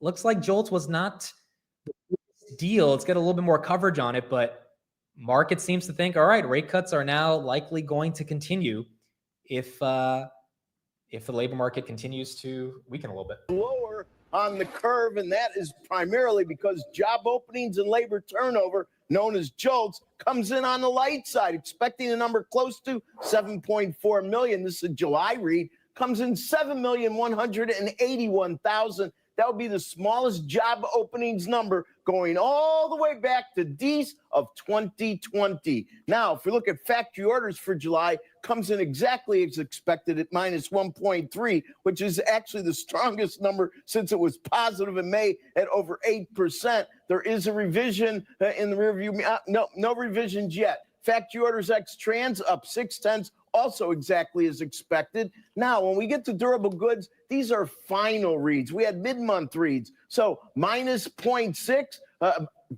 positive 0.6, excuse me, remains positive 0.6. That was in the factory orders. Durable goods, minus 2.8, stays at minus 2.8. And what's interesting about minus 2.8 is that is a very weak number. And what we've noticed is there's a big tug of war that was going on in durables. You had minus 2.8 on our final July read. If you look at June, it was minus 9.4. That was the worst going all the way back to April of 2020. Then prior to that, you had a whopping 16.5. That was the best since 2014. So the tug of war going on with tariffs and all the issues is finally starting to settle back. And it looks like factory orders or JOLTS not affecting the broader market, definitely not affecting Google. Folks, she is breaking out 230.45. When is the last time we've had a 9% day on Google? You know what? Let's ask Google. When is the last time Google stock was up 9% in one day? Now, usually it's not the most accurate with financials, but let's see what Gemini gives us. I think it's been over a year, right? It's been a minute. It's been a freaking minute. Wow. Okay, this was actually impressive. This was really impressive, guys. Talk about the bull case for Google. Last time Google was up 9% in a day was September 3rd, 2025, aka today. That is actually impressive. That means it had to index the market reaction in the past 30 minutes to be able to conclude the most recent time, which is 1000% accurate today, even though I wanted, the time before today, but that you can't blame the AI for that. That is very accurate for being able to say that it was up 9% on September 3rd. That's actually incredible, dude. I did not expect, especially with the financial stuff, it usually just sucks trying to get the right numbers. Okay, let's see if it can give me a little bit. What about before September 3rd? Real-time info, right? I mean, that right there is a differentiating feature from a lot of the other models. If you can get real-time info, people really care about that. November 7th, 2024, the stock was up 14.9%. November 7th, 2024. Is that accurate? November 2024? November 7th? November 7th, the stock was 182, up from 172. I think that's correct. Yeah, that is right. I remember that day. That had to be their earnings. That wasn't the SpaceX earnings. That was the post-election hype. Correct. That was earnings that was a week before earnings, but that was post-election hype, which everything was up, which makes sense. So Google likely was up that day. And it seems like that was the last time you had any level of momentum anywhere near a 9% a day that we're getting right now. I mean, dude, not bad. Not bad at all. This is pretty incredible to see. The fact that it's at September 3rd just surprised me. I did not expect it to say that. 229.74 on Google. Ask it for over 9.7%. When was the last time Google was up over 9.5% in a day? We'll see what it says there. Raphael says, I got Google at 149 a few months ago when it was suddenly decided that ChatGPT killed it. Yeah, that thesis just didn't end up playing out. At least not yet, even with ChatGPT 700 million users. Yeah, November 7th, up 14.92% was the last time Google had this much love. And that wasn't for anything fundamental. That was because of the election. So this is something that's more fundamental, which also makes it a lot more exciting because it's rooted in Google, not just like Trump getting elected, which is a big deal. This is a big, big day for Google shareholders. Snapchat right here going red from 750. Hoodie trying to go green at 101. Tesla trying to go green. Palantir going green. A lot of those high beta names picking up some of the momentum. Grab trying to get back to $5. Open Doors up 5%, trying to get to 540. Ethereum still holding on 4,400. And where is Bitmine? 45. That's up still 6% on the day. Not doing too bad. HIMS is up 9%. Wow. HIMS back to 45 as well. Bitmine up 5%. Rivian above 14. 1450. That's up 4.5%. I guess this is the reaction after a bloody September day, down 1.5%. The reaction is buy the dip. Yeah, it looks like that's what we're seeing. Looks like that's what we're seeing. Bank of America, for the first time since 2012, wage growth for job switchers matched that of job stayers in May. The trend continued through July. Signals cooling. This is consistent with the labor market and with the JOLTS report we got this morning. So that makes sense. Bank of America still thinks we're not going to get a rate cut this year, which, I mean, I don't know if they're going to be right about that, but they've said for the entire year that that the market won't give us a rate cut. But if they agree the labor market's cooling down, then maybe we do have to get that rate cut. Now, here's something I saw as well about Oracle, which was also kind of crazy this morning. Oracle is starting to engage in intense layoffs. And the weird thing about this is it doesn't matter who you are. So you could be there for 7 years or 20 years. If you got the email saying project updates in the subject, that's the bait. You join the call, an HR rep would read a statement. Your access would be cut within 5 minutes and your laptop would be wiped. And then boom, you would be gone. SaaS executives were reportedly told cut 10 to 12% of workforce by the end of the year.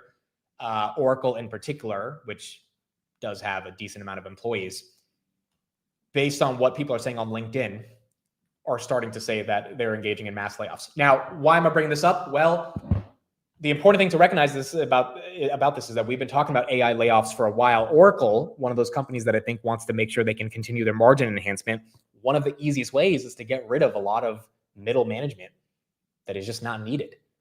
Not to mention software engineers that theoretically first year outs that you can imagine are not needed as well. So we don't know how the extent to how wide the layoffs are going to be in some of these SaaS companies, but it is consistent with a lot of the stuff we've been hearing, especially from these AI executives, that blue collar work like management is going to start to disappear if you just can have better managed efficiencies via AI without having to have a person at every level of the stack. And at Oracle, based on some of this LinkedIn stuff that's being reported, people that were there for 13, 14 years are getting laid off. So I think the scary part about all this is no one is safe, But the only way to somewhat hedge against that, again, in my opinion, is to be long equities that are going to benefit from a lot of this stuff. Yeah, a lot of the white collar work. Sorry, white collar, not blue collar. Consultants, all that type of stuff seems like it might be getting a little bit of a reorganization. Reddit right here, 231. That's up 5.27%. Oracle is down a bit on the day. It was at 250. That one's trading down a little bit at 224. The 10-year is dropping. Are we seeing the 10-year drop off? Let's take a look at this. Wow, the 10 years, dude. Gold is up, silver's up, equities are up, S&P basically at all-time highs, and bonds are not being sold off. People are buying bonds, at least in the United States. 10 years dropping. I mean, that doesn't feel the most bearish. What about UK bonds? Let's take a look at those. Those were spiking yesterday. Dude, those are all down as well. It's not like they're down crazy, but they are down. Take a look at that. All of them today, 1 year, 2 year, all the way up to the 30 year are down, which means maybe some of the pain that we had yesterday in regards to the bond market, the yield spiking, is starting to subside, which is probably also why the equity markets are not that scared anymore. And you're starting to get a little bit more momentum. Also, I mean, the labor market kind of, with the JOLTS data, reinforcing the rate cut narrative, probably also calming down global yields across the board. The worst thing that could happen, Bitmine right now at 45.18, up high of day 6.3%. The worst thing that could happen is bond yields go up and equities go down, which is what we had in April. So that's a sell-off of equities and bonds, which would just be horrible to see. That's like complete distrust in any form of allocating capital anywhere, whether it's debt or whether it's stocks, whether it's anything, right? Then you would only see gold go up. But that's not happening right now. And as long as that continues to not be the situation, then maybe the markets will be able to hold up. S&P 500 right there, 642. That's up 0.3%. And then Google still up 7.8% on the day. The thing I'm confused about is if companies made a lot of money and just keep only senior engineers, then most of them will retire because of the stock prices. Then how does that future look for those? It's a good question. I mean, I guess they're going to need to be very selective with the people they hire to make sure that people don't get complacent and just leave. Like we saw that stat 2 weeks ago that half of NVIDIA's employees are worth like $3 million or something crazy like that. And a quarter of them are worth $10 million. Yeah, I mean, that becomes a problem, right? NVIDIA has to make sure these people don't get so lazy or complacent or they want to just retire with their life because they have so much stock that they still stay there. And that comes down to like a who are you hiring type of question. But also maybe it comes down to more of a performance stock question in regards to, hey, you can only get these lucrative options if the stock gets to a certain level. Ironically, that might lead to more hiring and keeping people on board and hoarding talent, which is what these tech companies have done for a while, if some of their top talent decides to retire. It is a good point. It is a good point. I have the CoreWeave office in front of me, and 3 out of 4 people I know are retiring. Yeah, see, but here's the question: is that a phenomena that is universal, right? Like, I don't know, dude. I feel like at the end of the day, people still want to have a purpose in life, and like, no matter how rich you get, you still want to. Now maybe not everyone is like that. No matter how rich they get, they still want to keep working. But I don't know. You would hope that most people that do amass wealth would still like to be at an Oracle or an NVIDIA or CoreWeave or an Apple or Google for the mission, not just for the compensation. But there's a lot of people that are just there for the money because those companies haven't been as inspiring as they were back in the early 2000s. So yes, you're going to need a lot of passion-driven people to do that. Rocket Lab, is that moving up? Rocket Lab is down 4%. It was at 51 in the pre-markets. Now it's at 47.25. With all that wealth, you can start your own company. Yeah, but it's not easy to start your own company. Most people fail at starting their own company. So it's like, and if you're going to use your own wealth to start your own company and then the company fails, unless you have that much wealth where you can afford to blow through some cash on an idea, like you're gonna be back to having to go to a job. So it's and also it's, it's how ambitious are you to start your own company? Like these are hard questions for people, even if they're loaded with money because of juicy tech salaries that they have to figure out. But I would hope that doesn't mean you have mass exodus just because people are getting rich from stock. But the sort of moral of the story is you got to own stock. You've got to own stock. I'd rather work on my own ideas than for grinding for someone else's. Yeah, I mean, look, that's fair. That's a sentiment that I think a lot of people agree with. It's really hard to work on your own ideas. That is the tough part about kind of going out on your own, especially if you've been conditioned in the corporate environment for so long, right? Like it just becomes harder. Apple right there, 236, Google 228. Let's see if we have some more coverage on Google and see what the street is saying. I mean, it's going to be hard to see the street being incredibly bearish right here. Oh, we got some quotes from Fed President Bostic. Let's see what he has to say. We talked to Waller, or we listened to Waller this morning. Let's see what Bostic has to say as well around the upcoming rate cuts. Morning, Sarah. Yeah, Atlanta Fed President Raphael Bostic sounding a little hawkish, but with some give here, and I'll go through that. He sees more inflation to come from tariffs, possibly over many months, well into 2026. He believes businesses increasingly will be passing along tariff costs. So what does that mean for his policy? Okay, that is completely separate from what Waller said. Waller said tariffs are transitory. Bostic is saying tariffs are going to be passed down to the consumer, and you're likely going to see more inflation. So you have a divided Fed, and Bostic probably is more in the J-Pow camp, whereas Waller is more in the Trump camp. And I mean, eventually we're going to see who ends up winning when it comes to deciding if we get this rate cut. Policy outlook, he currently sees inflation as the bigger risk compared to weakening on the labor side. He still sees one cut this year, but he says he could pivot if the job market weakens more than expected. He does expect a slower labor market, so that's already in his forecast when he's looking for one cut, but more weakening might bring him along both to more cuts and faster. He does not see Fed policy as very restrictive, and he sees a vigorous debate on Fed policy. I'll be back at 11:25 with a full take on all the Fed speak this morning. Quick note, Sarah, if you haven't noticed already, on the JOLTS report, down 1/10 on the job openings rate, but all the other numbers, hires, separation, quits, and layoffs and discharges, all those rates remain the same. So weakening on the top line, but kind of status quo inside the number. Back to you guys. Okay, thank you, Steve. Why Bostic is not a Fed chair contender, because he's more worried about the tariff inflation. So big story that everybody's watching, wondering how much to worry about, is this move in global bonds. I think it's worth highlighting because overnight we saw the 10-year or the 30-year in the U.S. move past 5%. Big round number. Obviously, that's the highest it's been in a while. There's the 30-year yield. We backed off a little bit. As Rick said, it's calmed down. It's not the benchmark. Okay, deep breath. But it's worrisome when you see this global rise in bond yields could ultimately be disruptive for stocks and for global growth. It raises borrowing costs for ultimately governments and corporates. Japan. That's one place we're looking, Carl. And I think it's worth noting that there are some individual stories happening in all these markets that is causing all of this angst. In Japan, I mean, political problems and chaos. Will the leader, the prime minister, have to step down after he lost a majority in the July elections?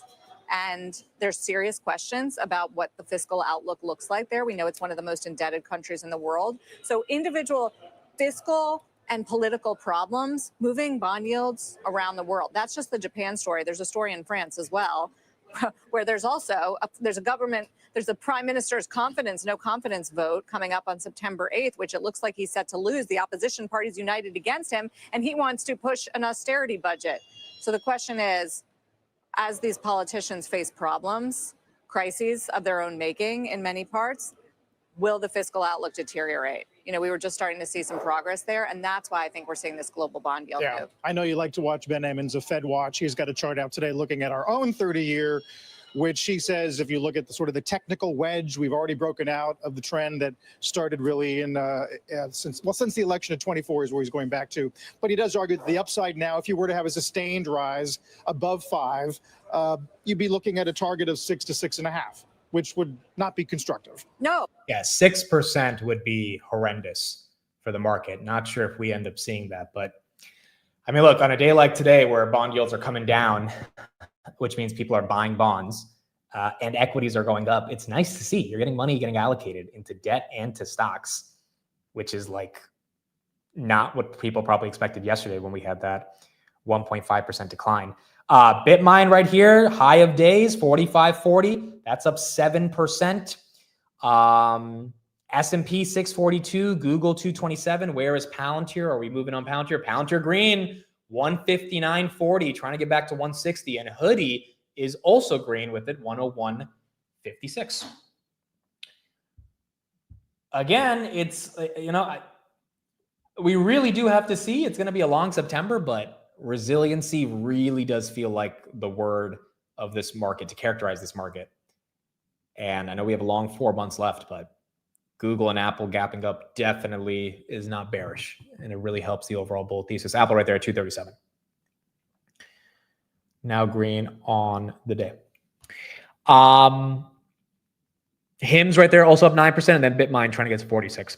Now, again, the thing with Bitmine here is that it's great that it's up 6% on the day, but it could also be down 6% tomorrow. So the one thing to remember about this, and I'm long, I have 2,000 shares. I like Bitmine. Probably bought a little too early last week at around 48, 49, but I've DCA'd. My average is now 47. So I like the thesis. I like the stock. I think it makes a lot of sense. However, I don't want to be naive to the fact that it is incredibly volatile. When you buy Grab at 494, either going to 490 or maybe 497, right? And that's your volatility. With Bitmine, you buy it at 45, 46, 47, 48. It could go to 52 next week or 41 next week. So it's one of those things that's highly contingent on Ethereum. The volatility of it is what creates the option premiums that are so, exciting. But also it creates the alpha against Ethereum, which also could be very exciting if Tom Lee is right that Ethereum could hit freaking 10,000 by the end of the year, which if that happens, I mean, I don't know what Bitmine goes to, but it's probably a lot higher than 45 because they own a lot of Ethereum. They now have 1.9 million. By the way, speaking of that, here's a chart I want to show you guys on Bitmine right here. That is also, I saw this chart this morning and it was crazy. Bitmine is the second largest crypto treasury on the planet behind MicroStrategy. MicroStrategy took 3 years to get there. Bitmine took less than 3 months. And then take a look at this chart right here. Bitmine, SharpLink, Ether Machine, Bit Digital, and the ETHZilla Corporation. They all own about 14 billion of Ethereum, and they were able to acquire all 14 billion of that Ethereum under 5,000 over the past 3 months.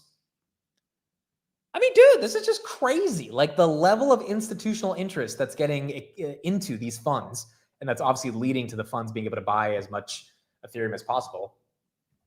It is just wild. It is absolutely wild. And I think as a result of that, you're probably going to see Bitmine do well if Ethereum does well. But Bitmine could be at 41 tomorrow, if Ethereum tanks. So it's like, you got to be able to ride the volatility up and down and not get too emotional, whether it goes to 49 or 41, because at the end of the day, if the eyes are on the prize, which are Ethereum, then Bitmine should be okay. But the volatility is pretty exciting, especially for these covered call premiums as well. Falling Knife, thank you for the $200 super chat. Again, you're very kind. You gave one of those yesterday. Appreciate you being here. Hood new product reveal in 6 days. August metric release in 10 days. Robinhood banking release in less than 27 days. A lot of action in September.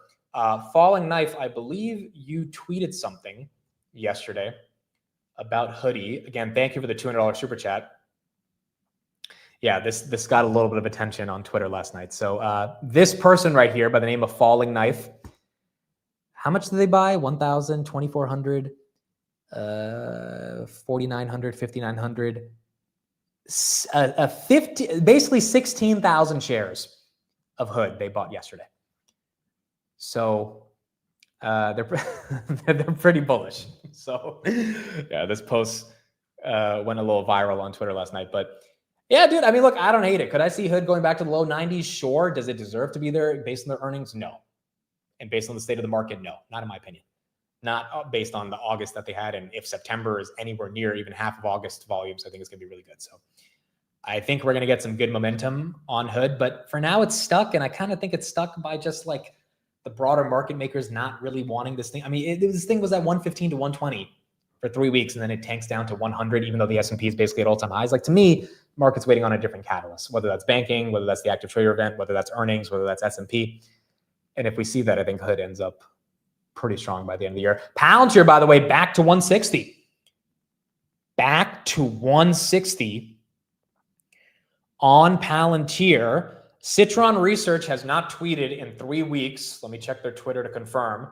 but they have not commented on their short since they initiated it. Yeah, last time they tweeted was August 20th.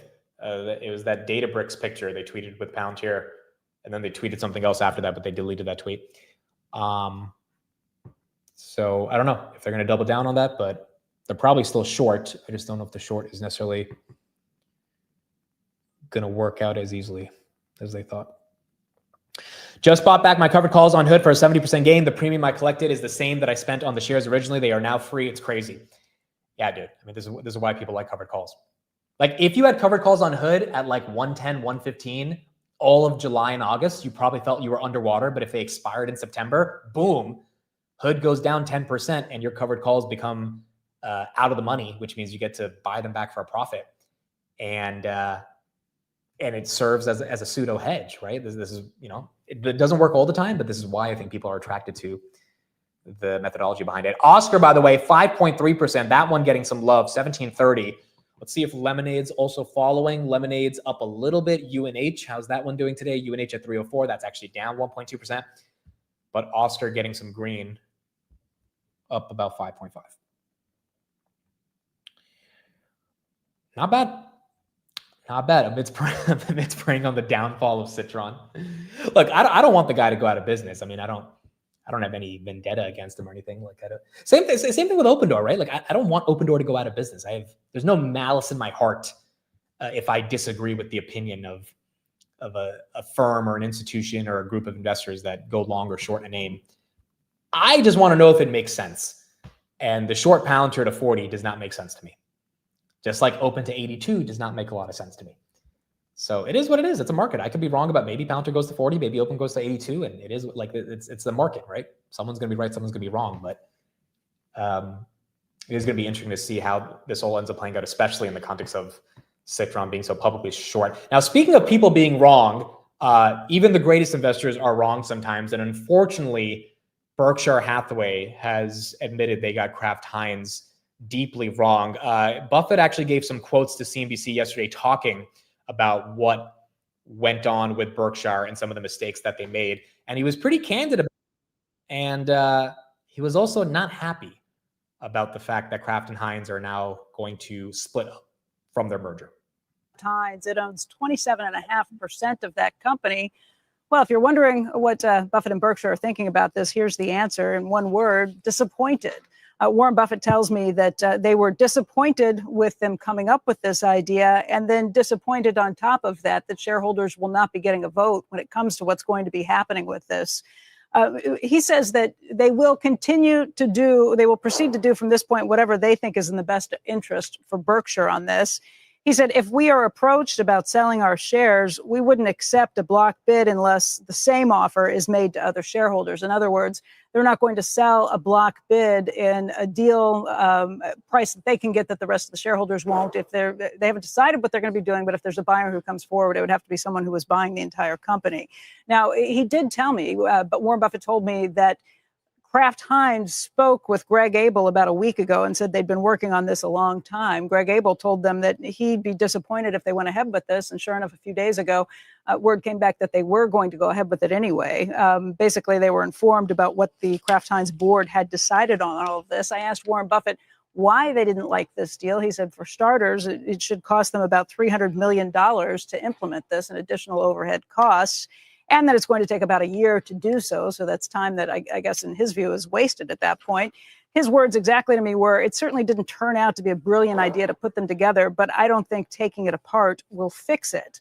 If you looked at the stock's performance over the last 10 years, you'd see a little bit of the pain that Berkshire's been in over this period of time, just over the last year. Yeah, you can see here, since the merger closed in 2015, stock's down by about 70%. It's been down about 20% over the course of this year, and it's down 3.5% this morning on this news.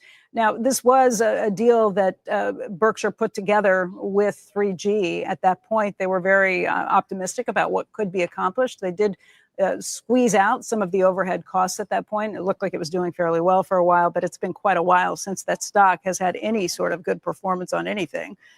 The sad part about this is Berkshire tends to take a passive stake in every company they invest in. They don't like to be activist investors. And Kraft Heinz really took advantage of that, because the one time Berkshire tries to say, hey, we don't think a split up is a good idea. We're not going to force you to do anything, but like, this is our opinion, given we own 27% of your company. Kraft Heinz was like, we don't really care. We're going to split up anyway. And so it was just one of those things in Buffett's legacy where Kraft Heinz did not work out.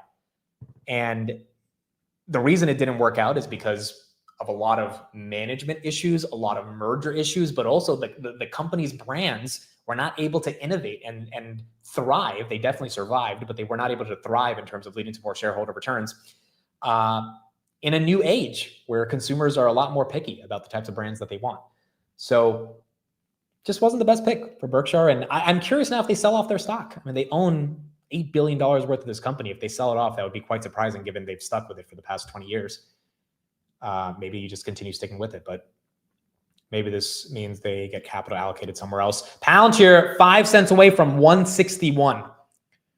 From 161, again, really making a move right here, up 2.4%. There is no headline or news on Palantir that came out yesterday, or that came out. I mean, we covered the State Department news that came out over the weekend, but there's no number attached to the amount of revenue they're getting for that contract.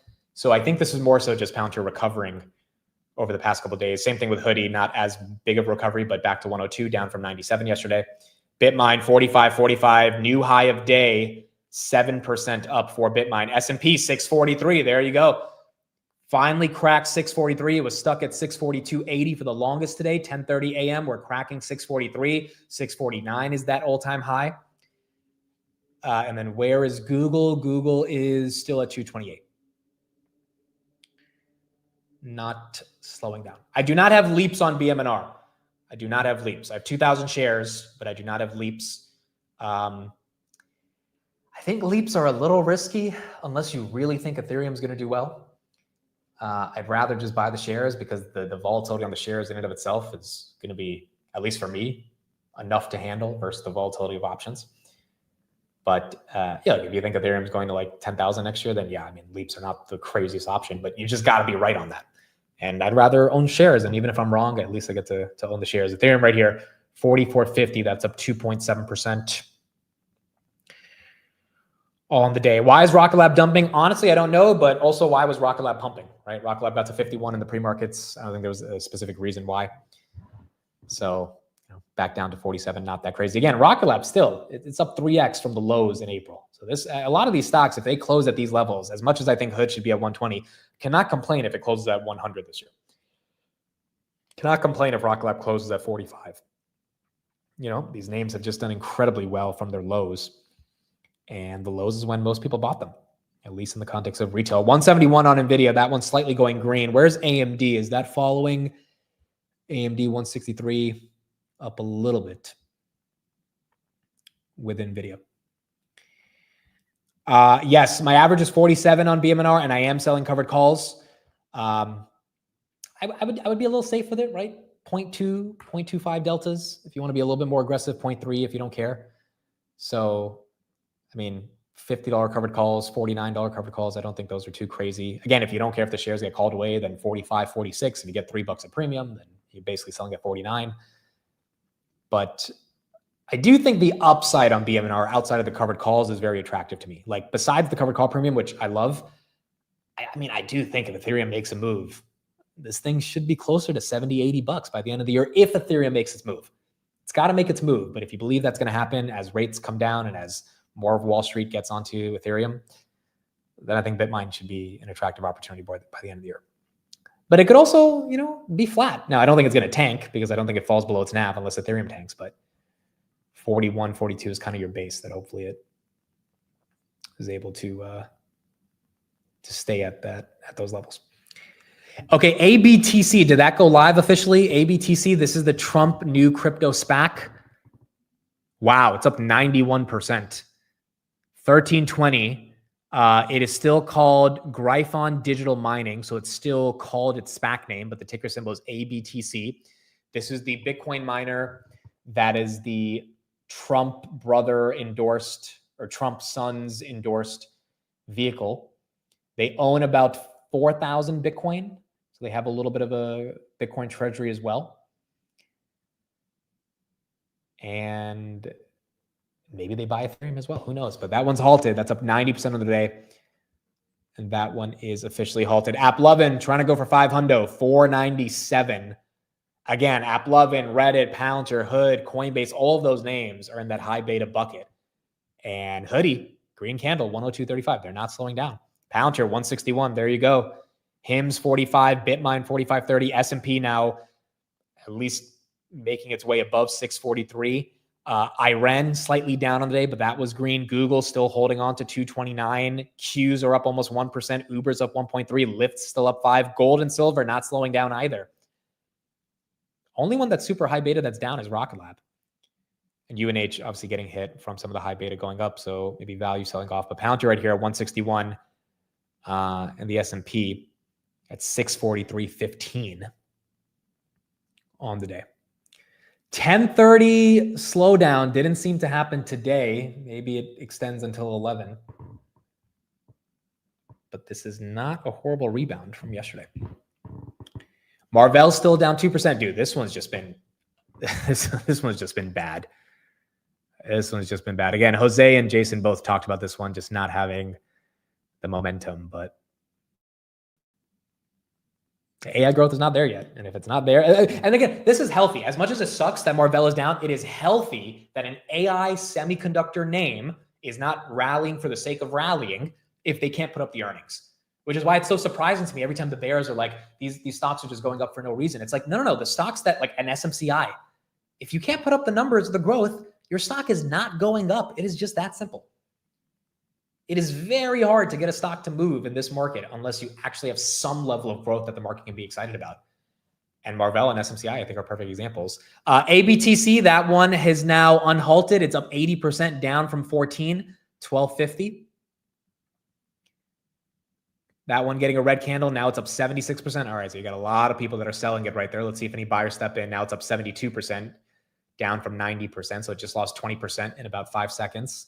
Let's see if it gets halted on the way down. I think it did already.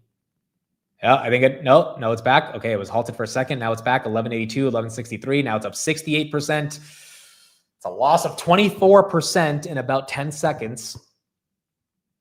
And we'll see if that gets halted again. It's not halted, but the stock price keeps like pausing. There's definitely a ton of volume coming in. Market cap is 200 million. Tesla's also moving. I don't know why Tesla's moving here, but it's in the same bucket with a lot of the other high beta names, and that one's getting some love. We did have that India headline yesterday, which was, not the best for Tesla. They only had 600 cars sold, but I don't think that's like the full India thesis. Ford did report their EV sales were up 19% in August, and GM said they had their best month for EVs ever in August. Now, the reason for that is likely because of the EV tax credit going away in September. So all signs point to Tesla probably having a really good quarter for deliveries. But unfortunately, it will be a one-time thing because once that EV credit goes away, organically, they're going to have to keep up that demand.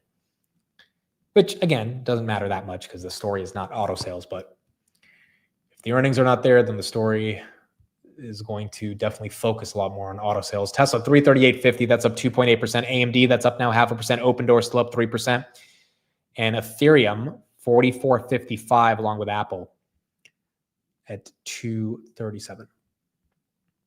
I wonder how much Hood is going to make from all these IPOs. Well, there's a lot of IPOs that are going live. There's 3 of them that went live yesterday. I think just the overall trading volumes is going to be massive for Hood.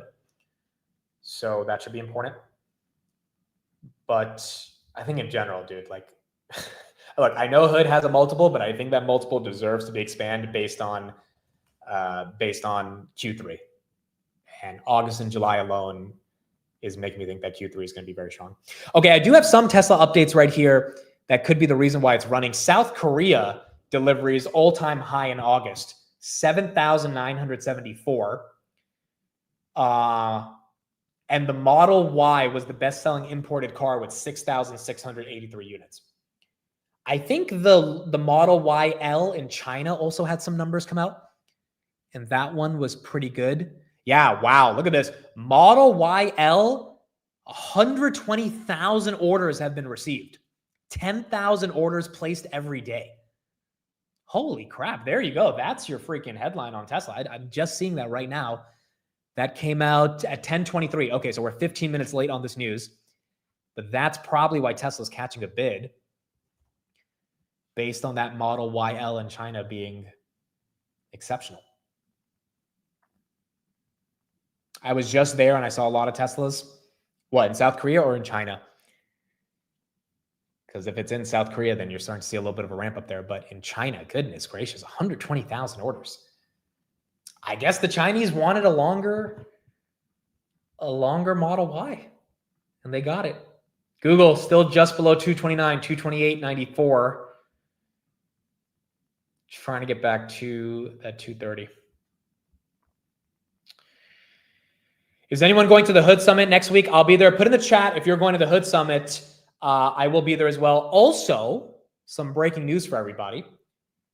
Batty, your comment just reminded me of this. I was on the phone with someone this morning before the market opened who is also going to be at the Hood Summit. By the way, Bitcoin 112, baby. Let's freaking go. Not too bad after the first red day to start off September. By the way, American Bitcoin halted once again at 1128. It lost 30% in about, 2 minutes?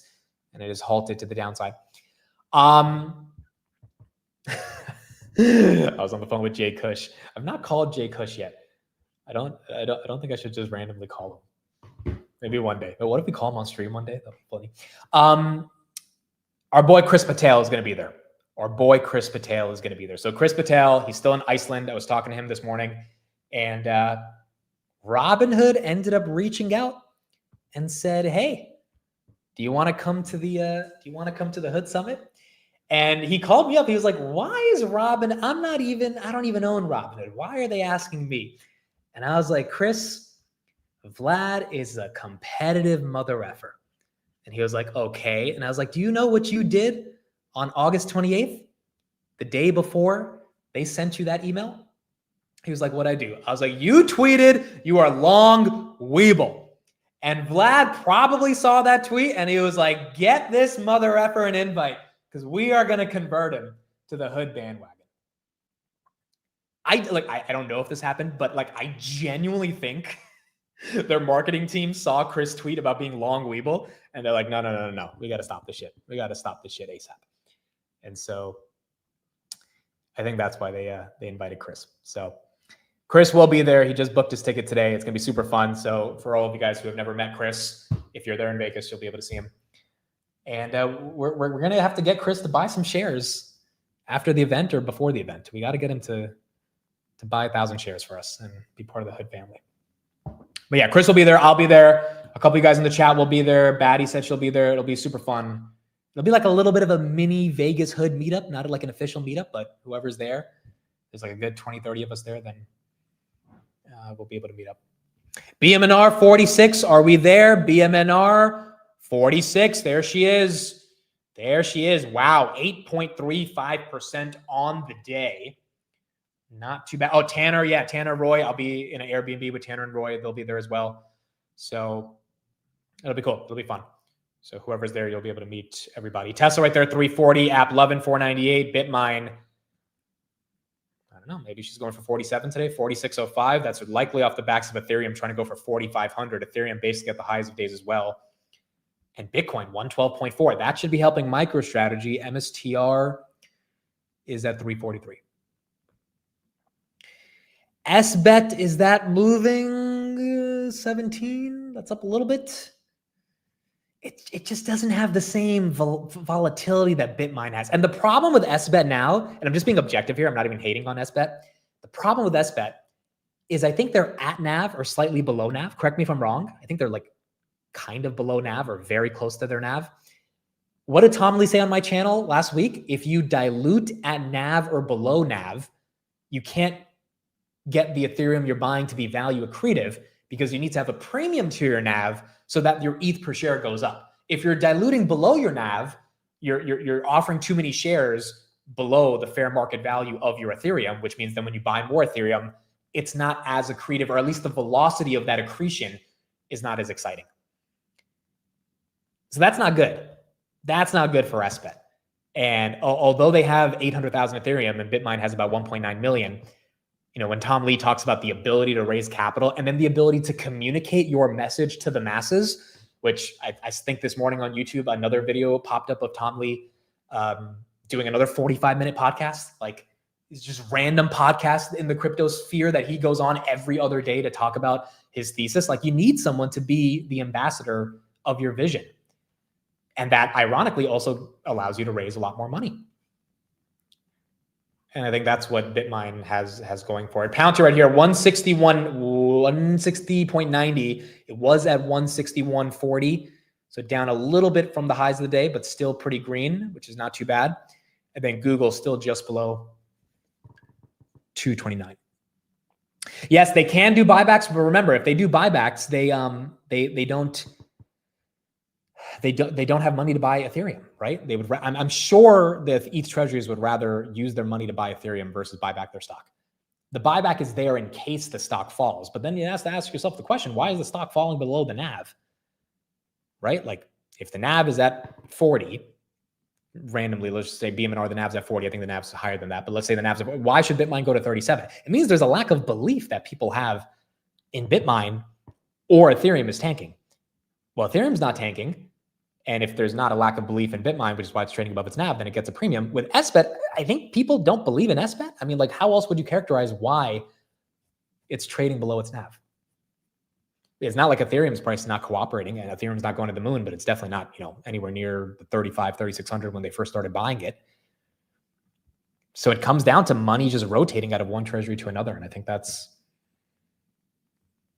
what could be happening. SBET dilutes way too hard. SBET has terrible management and marketing. BMNR NAV is 3806 right now. Okay, so then it's trading at a decent premium to its NAV based on the shares they diluted last week, 45.57. I mean, dude, and if Tom Lee can dump more shares at 45 and get even more money to buy ETH, and those shares are consumed by the market without having that much of an impact, that's what creates the flywheel to allow this thing to keep running. Isn't there a website, bro? Is there a website that tracks Bitmine's NAV? I feel like there's a website we should be able to use every day that tells us. I feel like I saw one of these websites. If anyone has it, please send the link, because that way we can easily, because there's so much dilution every day, and then there's so much acquiring of ETH that's not disclosed. So like every day the NAV is potentially changing. Bitminetracker.io, bitminetracker.io. Okay, perfect. Okay, so if this is accurate, then we are looking at an MNAV of about 1.2, market cap of 10.07 billion, 184 million shares outstanding, 1.86 million Ethereum. I think this makes sense based on the number I saw this morning. They own about 1.5% of the network, so they need 3.5% more to get to that alchemy of 5%. Estimated average cost of ETH, this website has 39.57. 39.57. This one uses reasonable estimates since it's unclear between filings. Okay, that's fair. And then so the diluted MNAV premium is 1.2, which makes sense that 38 would be the current MNAV. Okay, there you go. Not crazy. Fed chairs on CNBC. Okay, let's head to CNBC. Let's see that real quick. Again, David Zervos, you had two Fed chairs, or two potential Fed chairs that were on this morning, Waller and now Zervos. Let's see what Zervos has to say. And then we will keep going from there. Situation that politics have gotten in the way of getting rates back to a more neutral place. I think a lot of miscalculations were made, but also some people with desires to act a little bit politically. You really think Fed Chair Powell is not cutting rates because of politics? I think there was a lot of pushback in April. I do. I think the tariffs really, the whole let's not enable these policies idea played a role in how Fed policy evolved post-tariff. So it's unfortunate, but we'll get through it. It's not the end of the world. The policies on fiscal, trade, immigration, regulatory policy, they're going to dominate. But it's just unfortunate that we have to have a little bit of a headwind for monetary policy that's, in my opinion, unnecessary. Although, I don't know, I mean, is there ever a situation where people jawbone the Fed to raise, to hike, right? I mean, political noise always wants cheaper rates. I think, yes, and it comes from, we've seen letters from Maxine Waters, Sherrod Brown, Elizabeth Warren, all throughout the pre-election period. Please cut, please cut. And certainly we're finding out that there was a lot of pressure, maybe even behind the scenes with Janet Yellen, Lael Brainerd, Lisa Cook. All of that is political in nature. And then there's political on the other side. This is always going to be a political volleyball. And I think the Fed has to navigate that and has navigated that in some ways in a sort of eloquent way, in some ways in a clumsy way. And I think this is a big clumsy. I genuinely think that Powell and maybe others are worried about inflation as a result of tariffs. I mean, someone pays for tariffs, right? And it is usually the consumer.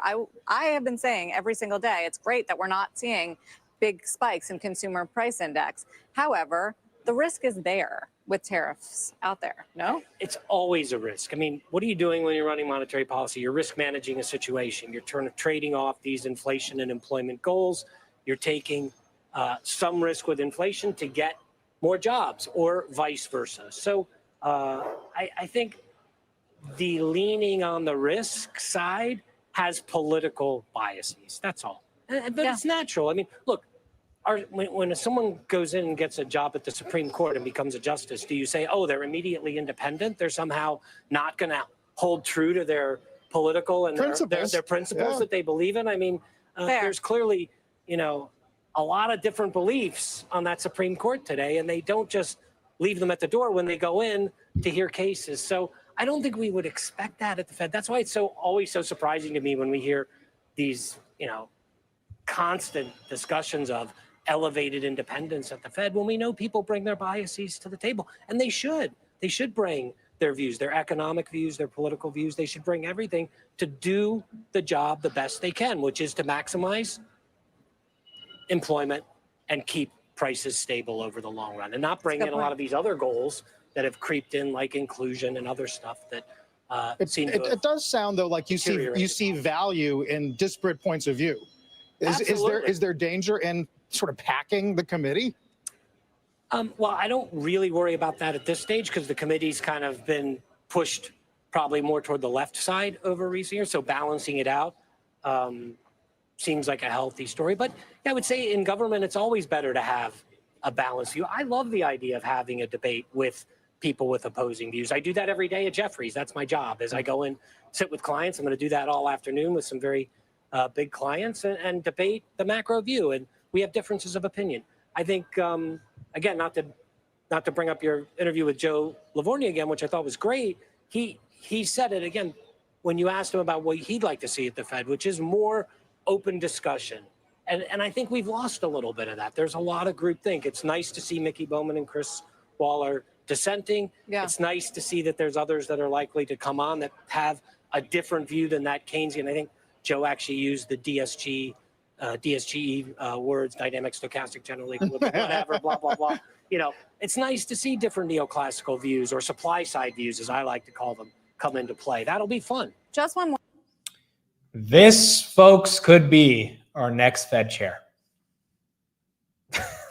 This guy could be the next Fed chair. So, I mean, it is going to be pretty incredible to see who Trump ends up picking, whether it's Zervos or Waller or Kevin Warsh. But all of them are contending for it. All of them want to be the next Fed chair. And as you can see, his argument is that it is more political for Powell to be operating the way he is, very similar to what Mohammed El-Erian was saying as well, is that, Powell has become even more political, kind of reinforcing Trump's argument. Bitcoin right there, 112.1. And that's exactly what Trump wants to hear from a new Fed chair, who he wants to end up lowering rates. By the way, American Bitcoin, look at that collapse from 14 to 9 after being unhalted. It was up 90%. Now it's up 40%. And anyone who bought above $10 is down about 25% right here. So that one taking a bit of a hit, but still up 40% on the day. Why is Okta getting hammered? I am not sure. They did have a double beat. Again, these SaaS names have not been in tune. IGV, which is the software sector ETF, is up 7% year to date. This includes your Salesforce, Adobe, all that stuff. SMH, which are your semiconductor ETFs, or the semiconductor ETF that has all the semiconductor names, that is up 17% year to date. And at one point it was at 300 back in August, but then NVIDIA took a hit from their earnings. So semis have outperformed software to the tune of 10%. And I wonder towards the end of the year, will we see a rotation, not out of semis into software, but rather software kind of just catching up to the semis, because I don't think the semis have to collapse, especially if NVIDIA gets that China revenue back. But potentially seeing a Salesforce and Adobe start getting a premium again. And we are going to have to see. But Okta, again, another one of those SaaS names that's just not getting a lot of love. I will not be live today for the market close to cover Salesforce earnings, unfortunately. I will be on a flight. I will be live tomorrow, and we'll cover it on the market open. But after the bell, we do have Salesforce, GitLab, and Figma for the first time showing their earnings, along with Asana. That's another software name. So you do have 4 major SaaS companies, Salesforce being the biggest. It's going to be very important to see what results they can put up. And then tomorrow you have Path and Broadcom and Lululemon, which are also really important names that a lot of people are thinking about. But these will be kind of the core earnings. And look, if these companies can put up the numbers that we need them to put up, I mean, I don't know, dude. It's just, again, it gets really hard to have a fully fledged out bull case going into rate cuts. Hood right there, 102.23. HIMS 44.93. S&P, wow, 643.90. He had a major green candle in the tune of the past 10 minutes. It got to 644.16 at one point, and now it wants to get back to 644. Goodness gracious, bro. There you go, back to 644. The all-time high, guys, is 649. We were at 635 yesterday. I put a poll in the chat. Do you expect more September red? 72% of you said yes. So the majority of you are not expecting this rebound on September 3rd to be the end of the dip. How funny would it be if September 2nd was the dip for the entire month? Like, that would have to be kind of funny, right?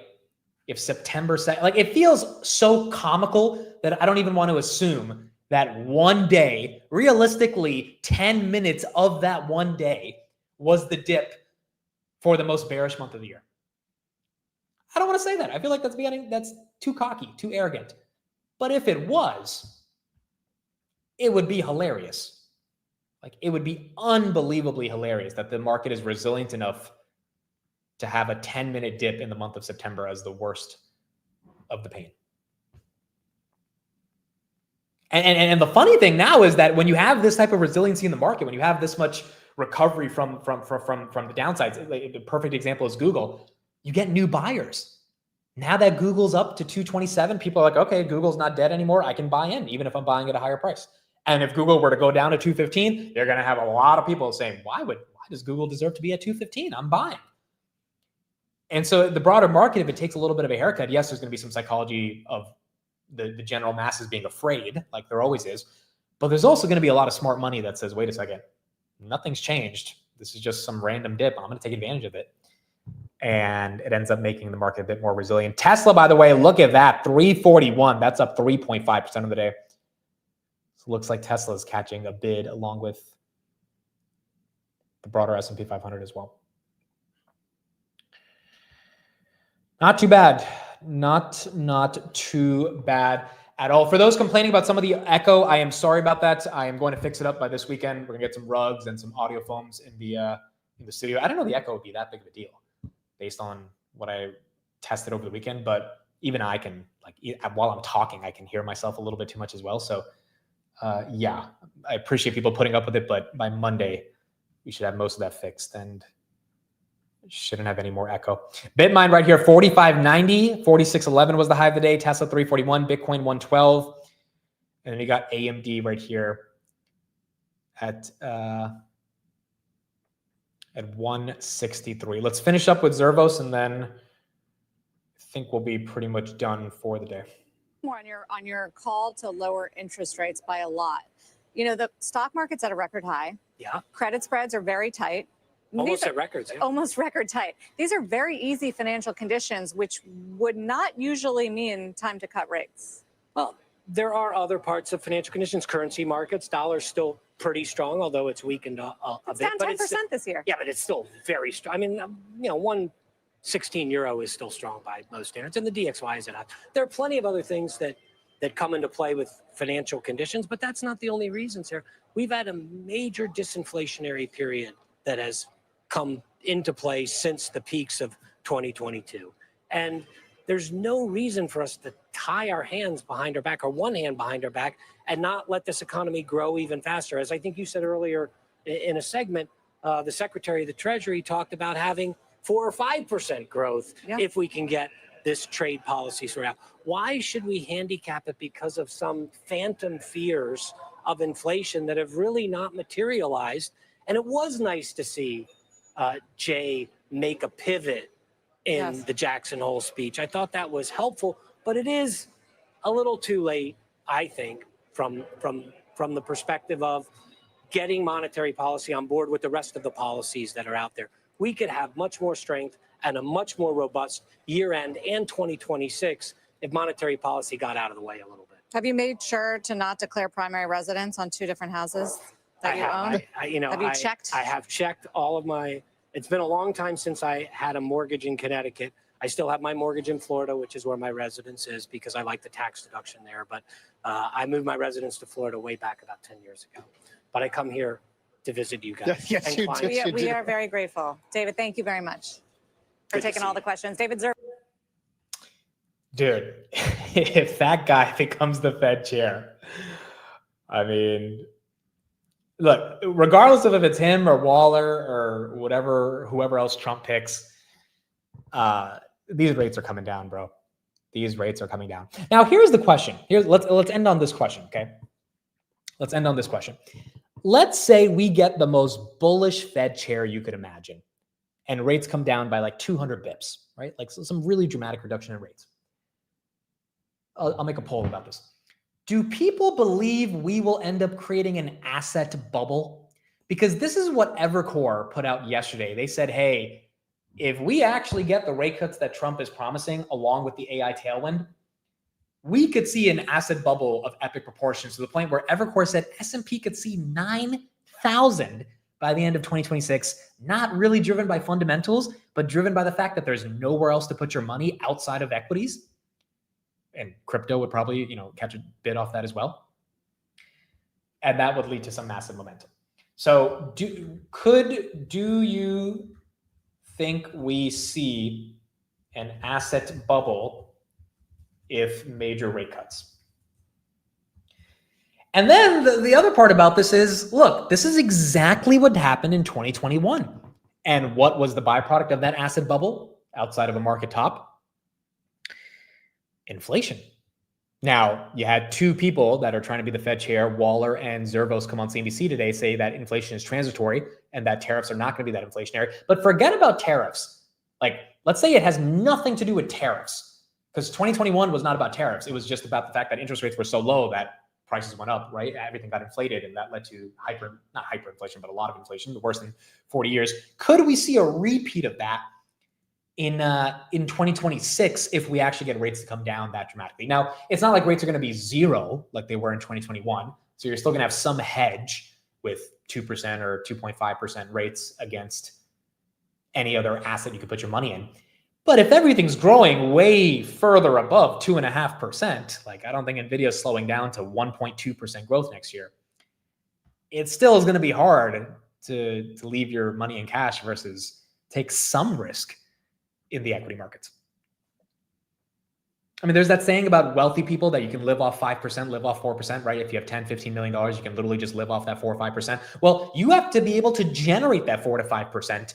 And for the past 3 years, it's been really easy. You just stick it into money market funds, stick it into Moonies, stick it into your Robinhood cash account, stick it into your SoFi, and then boom, you get your 4 or 5%. It's going to be harder if rates come down, and then wealthy people might have to ask themselves, all right, can I live off 2%? No. All right, I have to take some risk. I have to buy some Nvidia. And that could lead to assets obviously getting a lot of momentum. So we got to see. It's going to be very exciting to see what 2026 plays out to be like. 59% of you say, yes, we could see a major asset bubble. If that happens, that bubble eventually has to pop. And so the question is going to be timing that pop and trying to get the hell out before shit hits the fan. But what if shit hits the fan in like 2032? What if that asset bubble lasts for like 5 years of low rates? I mean, a lot of people say 2009 to 2018 was an asset bubble because of low rates. Now, we're not going to go to, again, 0% rates after the great financial crisis, but it's going to be one of those things where if corporate earnings are good enough to keep the momentum, the quote unquote asset bubble that might be created as a result of money just flowing into equities, which I don't think we're in a bubble right now because I think there's a competitive risk-free rate of return that you could get outside of equities. But if that risk-free rate of return gets chopped by more than 50%, you're going to have a lot of money potentially coming into equities. And then here's the curveball. What if AI becomes so deflationary that there is no asset bubble because the inflated assets or the inflationary impact on the economy gets mitigated, essentially gets destroyed by AI bringing the cost of labor, the cost of goods down so dramatically to the point where assets become cheap and the risk you take to buy assets also becomes cheap because the value of the dollar in and of itself is not as aggressive as it was before because of how deflationary AI could be on society. A clear example, right? If you're at McDonald's and McDonald's completely automates, like right now at McDonald's, you still have some cashiers, you still have some employees. What if that's automated to the tune of like 85%? Like the only people you really need are people that are making the food. You don't need anything else. I mean, theoretically, the prices of those burgers should go down because the cost of labor gets taken out of the cost to the consumer to provide the burger. And then if tariffs are not that big of an impact, we'll see if that happens the next couple of years, it should be cheaper to eat at McDonald's. Which means even if you're not making as much money, your income is not having that much of an impact because you don't have to spend that much money on food, for example. I mean, there's a lot of ways this could play out over the next coming years. And all of us are going to get to live through and see kind of how assets are impacted by this as well. Matthew, thank you for the $20 super chat. I'm going to tell my kids that you were the one who ruled in favor of Google to make me rich. Judge Amit Mehta. Dude, if I knew that freaking the Google judge was named Amit, I would have been much heavier in Google than I am. How did none of you guys tell me, bro? Or if you did tell me, like, how did you not make sure I saw the comment? There's tons of random spam for crypto coins every day, but no one wanted to spam. Hey, Amit, you're the guy in the case. You should really take this as a sign to maybe buy some more Google. No one told me. No one freaking told me. Or if you did tell me, you didn't spam it hard enough to let me see it. We told you and you ignored us. Dude, I honestly did not see it. How would I have ignored this? If I actually saw this, I wouldn't have ignored it. But I guess every day we talked about Google, like this was not the thing that popped up the most in the chat. And I never studied the case enough to know what the judge's name is, but bro's name is Amit Mehta. I mean, how much more bullish can we get? So yeah, shout out to Chris. Chris and Steve both have been bullish Google. Chris, one of the things that Chris and I were talking about today is Google in the morning, and he was just really happy that a lot of people are getting the benefit of Google. Chris has been in Google spreads for like almost a year and a half now, and he's been loaded up on spreads. Like we're talking about multi-six-figure position in those spreads. And if you're in Chris's Patreon, I'm sure you followed Chris into Google about a year and a half ago. Chris was early, but he's been right. It was dead money until it wasn't dead money, right? It was dead money until it wasn't. So if you've been in Google and you saw Meta go to the moon and Microsoft go to the moon and Nvidia go to the moon, you've probably been pissed off. But now Google's not at the moon yet, but it's like on a trajectory to get to the moon. And so sometimes being early and wrong for long is better than being wrong completely, even if you're early. And that dead money is not dead money anymore. So yeah, if you're in Chris's Patreon, you've probably benefited from Google in general. If you've been deep in Google, you've benefited today. And I'm happy for it. I'm happy that Google's getting this love. Now, the question is, guys, I know I'm pronouncing the judge's last name wrong. I know that's not how you actually say his name, but it looks like Meta. There's an H in between. Like I know Meta is a freaking very common Indian name. I've heard that name a million times. but it also looks like Meta. Like, so I'm like, do we buy Meta now? Do we like, is that the sign instead of Google? The question here now is, when is Amazon going to have the move that Google has had? Because it feels like Amazon's up next, right? Google, by the way, back above 230. Amazon's not really made a move this year. They're not as profitable as Google, but they're definitely growing aggressively. Cloud is struggling a little bit compared to Microsoft in terms of its TTM run rate. But does Amazon deserve to be at 226? It was at 250 in January, fell all the way to 160 during the tariffs, so it has made a move from the tariffs, but I wonder if Amazon's next. I wonder if this one will be next. Being early feels indistinguishable from being wrong until the thesis works out. Yeah, I mean, look, exact same feeling on Grab, right? I would say we're pretty damn early right now. And right now it feels like we're wrong because the stock is not moving. But does that mean the company is not working? No. And for Google, you know, in the dog days of 140 to 160, for almost 2 years, it probably felt like this thing is just, you know, the amount of people that said Sundar needs to get fired, it got a bit aggressive, bro. It got a bit aggressive, the amount of people that felt Sundar needed to step down and all this stuff. And it just needed some time. Sometimes this stuff just needs time.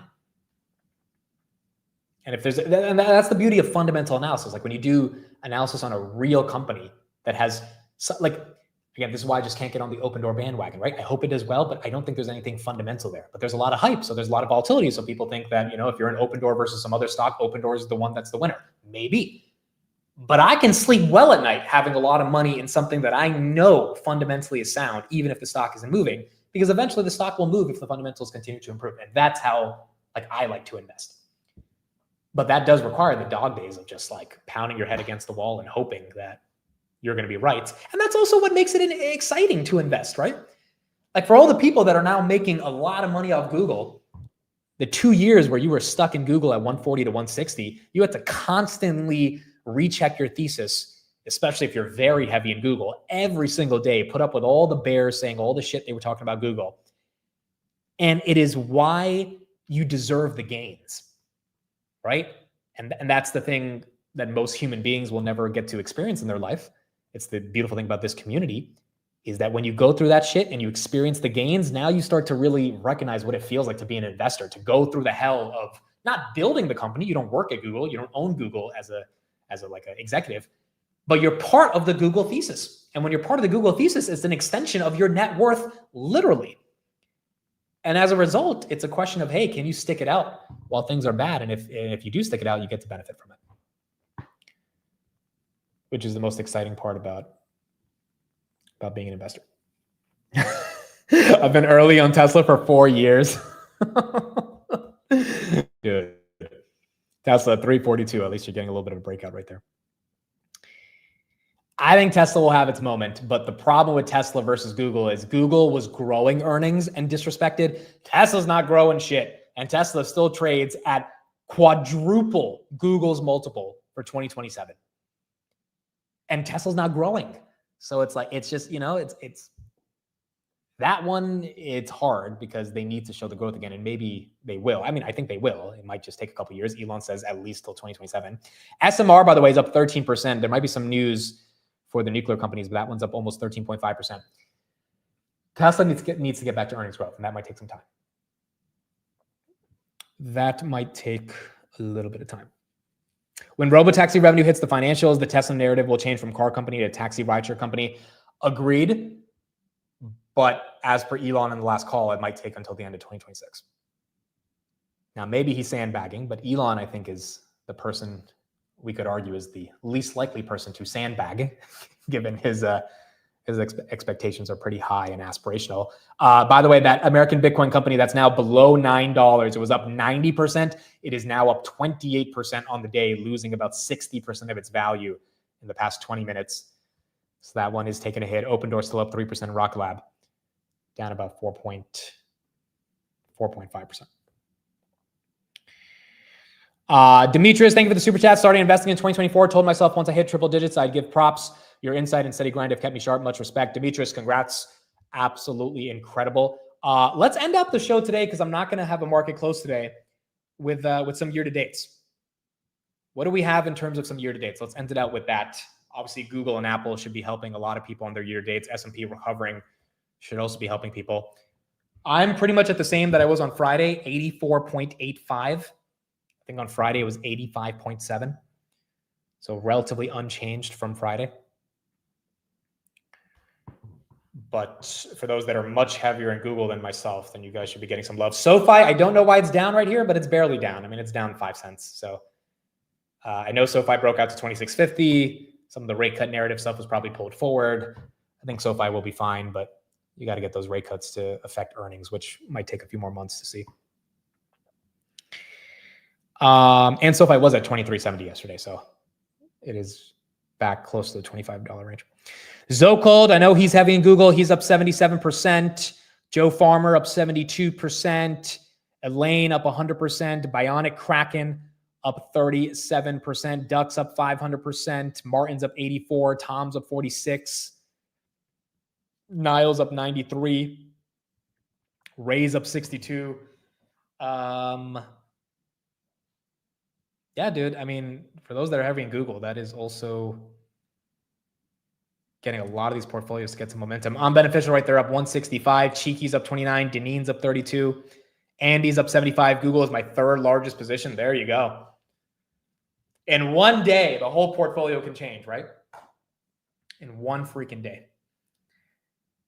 So not bad. Not bad at all. Amazing stuff. Amazing stuff.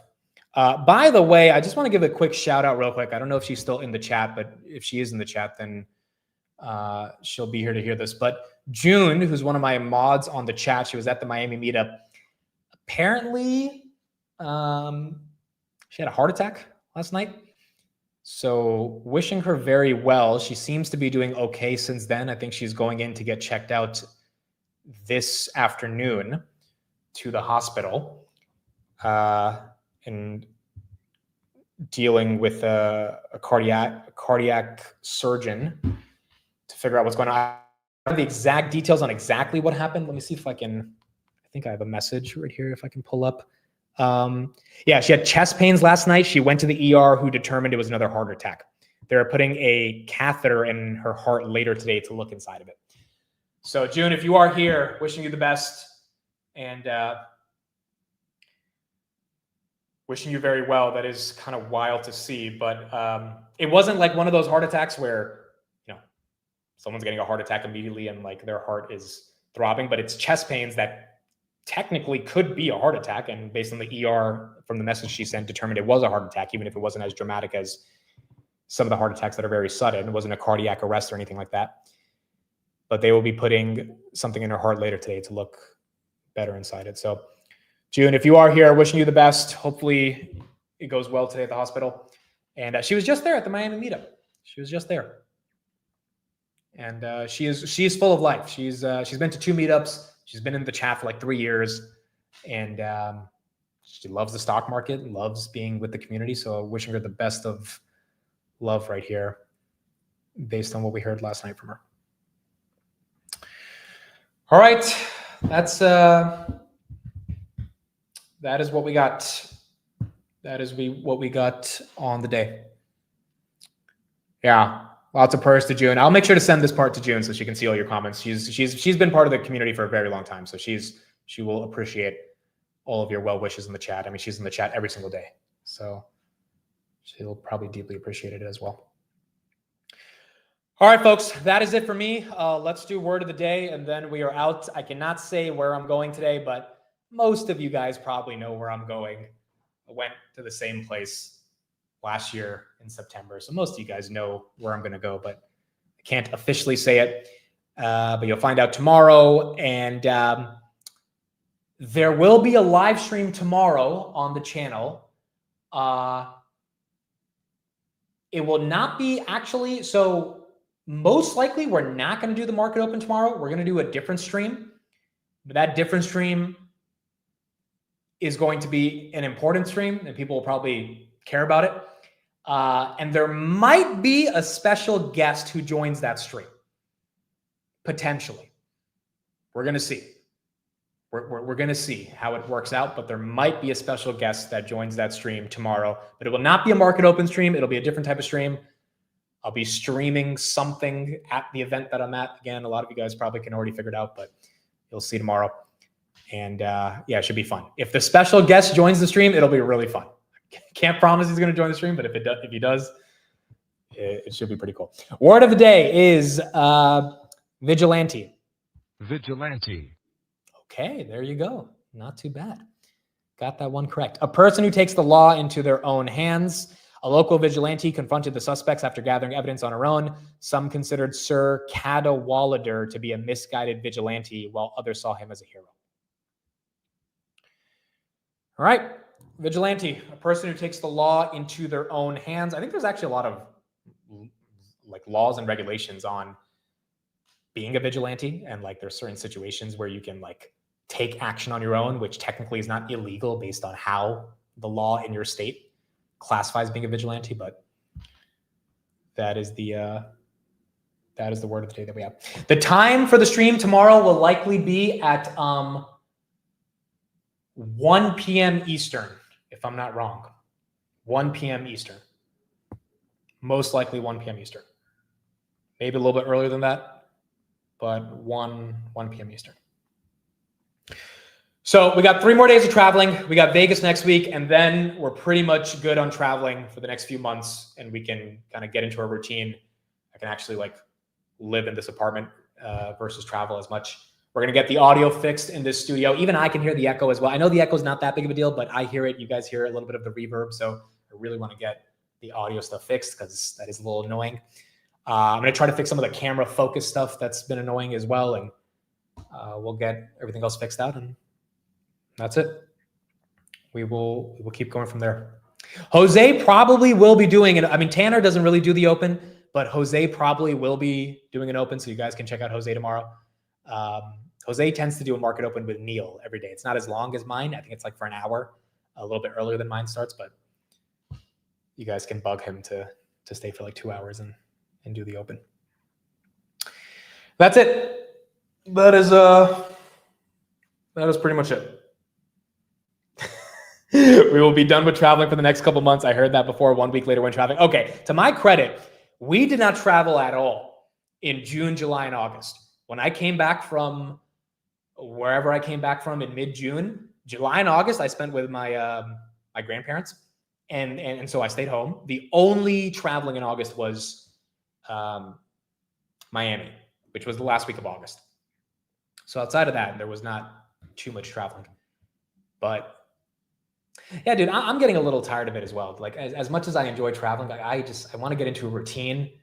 I really, really, really want to start focusing on my health as well. I mean, I feel like I've been saying I want to focus on my health all year, and then you freaking travel and then this and that and you eat bad. And it's like, I'm just getting so tired of the excuses I've given myself for not focusing on my health as much as I should this year. And the number one goal, like honestly, the number one goal I have of like now living in this new apartment is to get healthy. Like food-wise, workout-wise, sleep-wise, all the shit that is required to be healthy without having the excuse of, oh, I'm working hard. It's like, dude, like that's it's been a 3-year excuse, and that excuse cannot figure on, for the rest of my life. So that is the number one thing I care about. But it's like, how do you even get into a gym routine when you're traveling? And then next week you come back and then Vegas, you're traveling. It's like it's just really, really annoying at this point to me. As much as I love these events, because it's like I really need to focus on my health, and I do not want to off-put that. Like that was a 2025 goal, bro. 2025 goal was to focus on health, and I can say 9 months into 2025, that goal has not been accomplished. I guess you could say mental health is in a good situation, and I guess the way I define mental health is like professional progression in your career. We've had a lot of good moments this year, whether it was Bloomberg or whether it was, being live at the Robinhood event. Like there's just like a lot of things that have happened this year that have been good professionally, but it can't come with the trade-off of health. Like I feel like as much as everyone wants to advance their professional careers, which I'm sure a lot of people in the chat care about that deeply, if it comes off at the trade-off of health, it's just not worth it at some point. So that is the goal with moving into this new apartment, outside of getting situated on being more independent. And yeah, the traveling should be done in 2 weeks, and then we should be able to get a better understanding of that. So we'll keep going from there. We will keep going from there. Hotels have gyms, dude. I'm not even at a hotel. I'm at an Airbnb. So it's like and like that's that's the other issue. It's like I stay at Airbnb so much, and likely because I'm usually staying with freaking Robinhood, I'm staying with Tanner and Roy in an Airbnb, and so it's a stupid excuse because you could go run around the Airbnb and get some cardio in and stuff, but it's like it's one of those things where it's nice to just be inside of your own place, have the gym easily available to you, and then just go through with it. And the reason we have to get an Airbnb is because Hood can't pay for any of our stuff because like we're like influencers, and so like they're not allowed to pay for our flights, not allowed to pay for. So it's like some of you guys that are going to the meetup, or the Vegas event, Hood is paying for your hotel. They can't do it for us because we're so close to the stock that like, it doesn't look good for them to be flying us out or anything like that, right? So they're like not even. So we had to all find our own Airbnb together, and that's how we're traveling. But after these 2 weeks, we should be back home, and we should be good to go. Then we'll keep doing what we have to do. So there we go. That's pretty much it. We'll be done for the day. Again, no stream the Airbnb workout for us. Hopefully we get to stream with Tanner and Roy.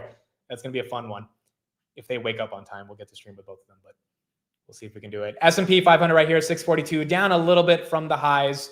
Some red candles across the board. Palantir at 160, Bitmine down from 46 to 44. Bitcoin back at 111, down from 112.5. So a little bit of red candles across the board, nothing too crazy. Open Door now is about to go red. Hoodie 101.46, but overall momentum seems to be maintaining strong in this market, and it's not necessarily having the bottom fall out. But we got a long September. And we're going to see how this plays out. Google 229. I think if Google closes above 225, you got to be happy about that. It seems like new buyers are coming in. And so hopefully that can maintain some of its momentum towards the end of the day as well. All right, cool. That's it. Thank you, everybody, for being here. No market close for today. Salesforce is a big earnings, so we'll see what happens there. No market open tomorrow, but we will have another stream tomorrow.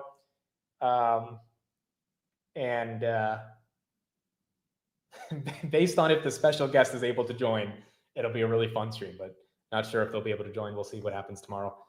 And then we'll be back Friday S&P inclusion, maybe for Hood. Hopefully, we'll see.